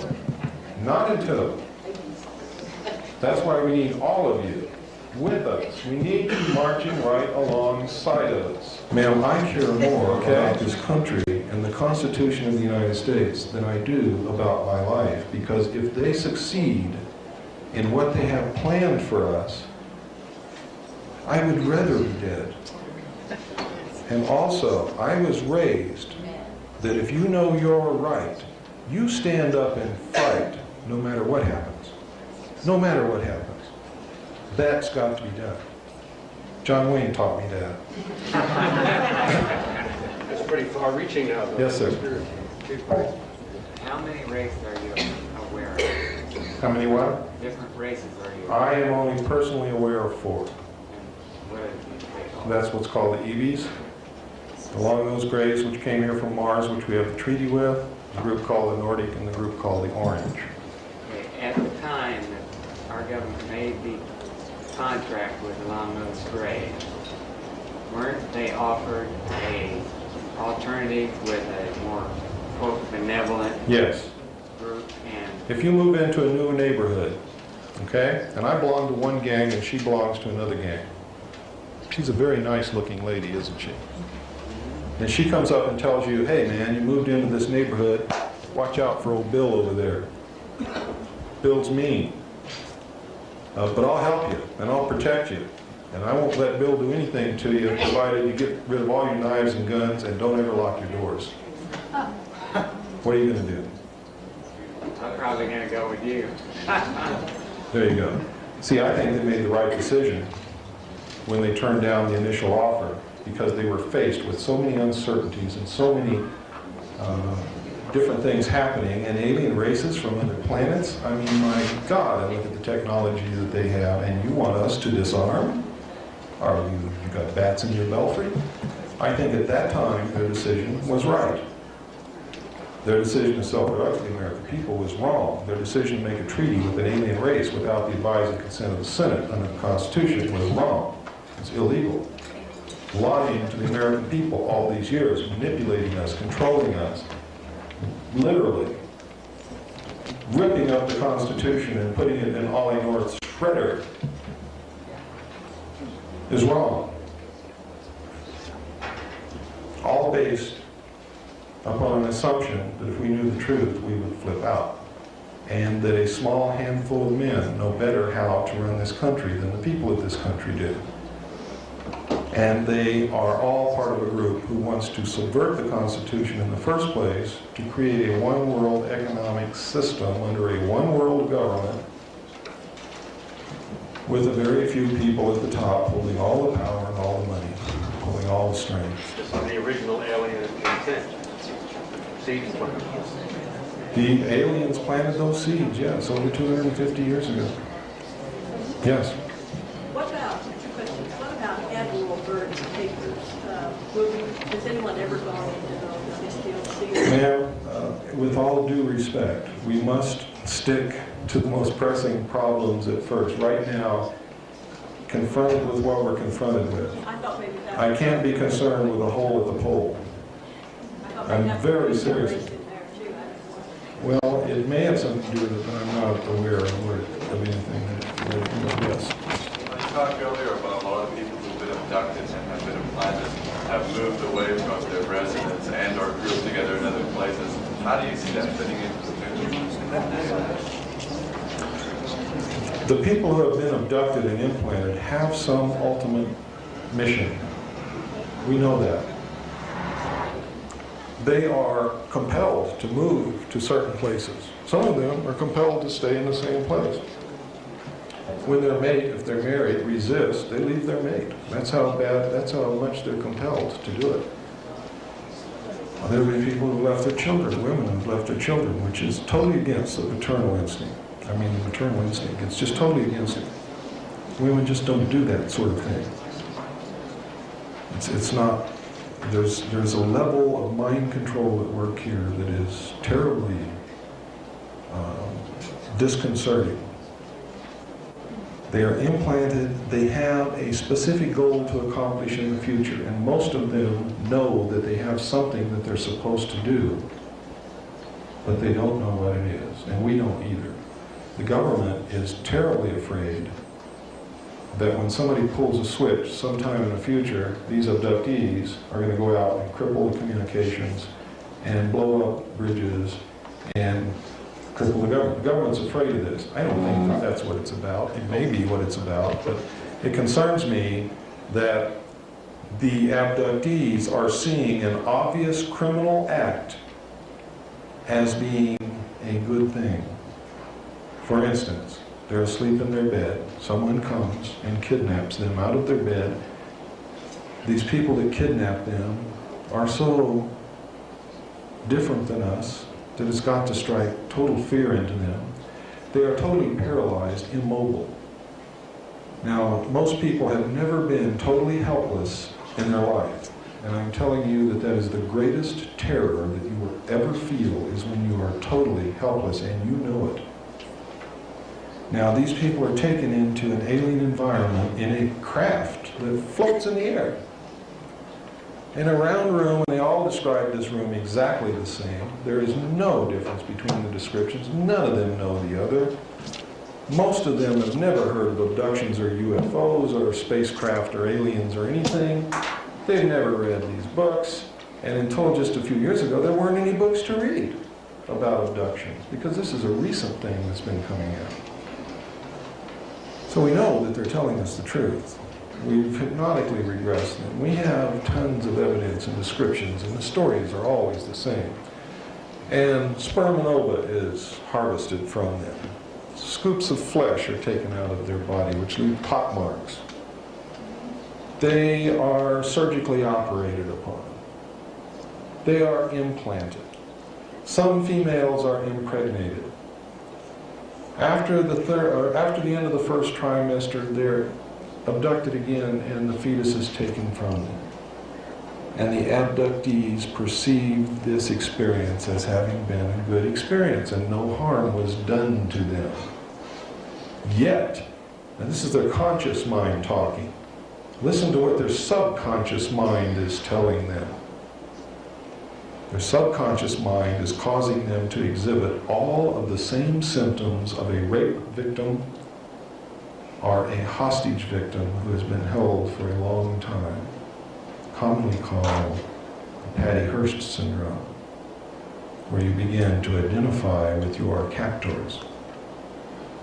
Now, this is obviously great physical and emotional and spiritual harm has been done to these people. Yet their mind has been controlled to the extent that they perceive this experience as having been a good one. That deeply concerns me. I don't know about you, but I'm really concerned about that. And they are and have been given some task to perform in the future. They know that they have this job to do. They don't know what it is they're supposed to do. Some of them have been given tremendous knowledge that they never possessed before, never learned in school, don't even know what it is that they know in a lot of instances. Yes, ma'am. Each one here needs to know that we are sovereign beings under God, and we have the right to say no. That's right. To invoke in the name of God that you don't want to be abducted, that you cannot take me against my free will. And if you find yourself unable to speak in such a situation, mentally make that declaration, and they cannot take you under universal law. What she's saying is true, and people who have done that and really believed in what they were saying have not been abducted. People who have tried to pull that off and really didn't believe what they were saying were taken anyway. The implantation, is it physical or psychological? It's physical. It has been detected and proven to exist by magnetic resonance imaging. You do need, when you're checking this to find the implants, you do need a medical doctor or a surgeon who is adept at finding small foreign objects in the human body, such as a physician who gained experience in the Vietnam War locating small shrapnel fragments in the human body and removing them. They are the ones who can find these implants the quickest. Has this implant ever been found? Yes, many of them have been found. An Audi automobile, license number LA MER, is blocking. Need to move their automobile. Yes, sir. Yellow shirt. Yeah, what about transfers of technology? You know, it strikes me that the government, everybody be interested in these technologies down the road, you know. You use a lot of it every day. Okay, a lot of it's already transferred. A lot of it is filtered out from the national laboratories into the defense industrial complex and then out to the public. Are they working on other, you read about power sources for these things, or air engines and water engines, are they working on that to stop the air pollution? They are not working on anything until the oil is gone. The oil companies are owned by, guess who? Yes, sir. What do you have, a couple things, what do you have to say on the Pleiades? And also, has there been any discoveries of aliens that look exactly like people? Yes, the Nordic and the Orange both look like people. I mean, you couldn't tell from one person. No, I wouldn't go that far. They look enough that they could pass if they want to. And the Nordic are described as being very beautiful. Very beautiful people. Blue eyes, blonde hair. Where do they come from? The Nordic, I don't know where they come from. All right. Well, let's talk about the Pleiades. Where do you come from? That is the What's question. the average height? Ladies and gentlemen, he brought up a good point. I want to know about the Pleiades group. I want to tell you right now that the Billy Myers case is a real case. It is not a phony case. It is not a hoax. It is real. It is absolutely real. The documents that you saw with the string in it, all of that was prepared by the Office of Naval Intelligence. The model was built and placed in his barn, and photographers were sent up there with intelligence agents who opened the barn door and said, see, the Billy Myers case is real. The Pleiadian people are real. The craft are real. Some of their craft we have at Area 51 and are flying them. I have on videotape right now with me here tonight, if you want me to, I can show it to you. Yes. Yes. Evidence right before your very eyes that will prove to you that these craft on this videotape are real. And you can see for yourself, there's no way possible that these photographs can be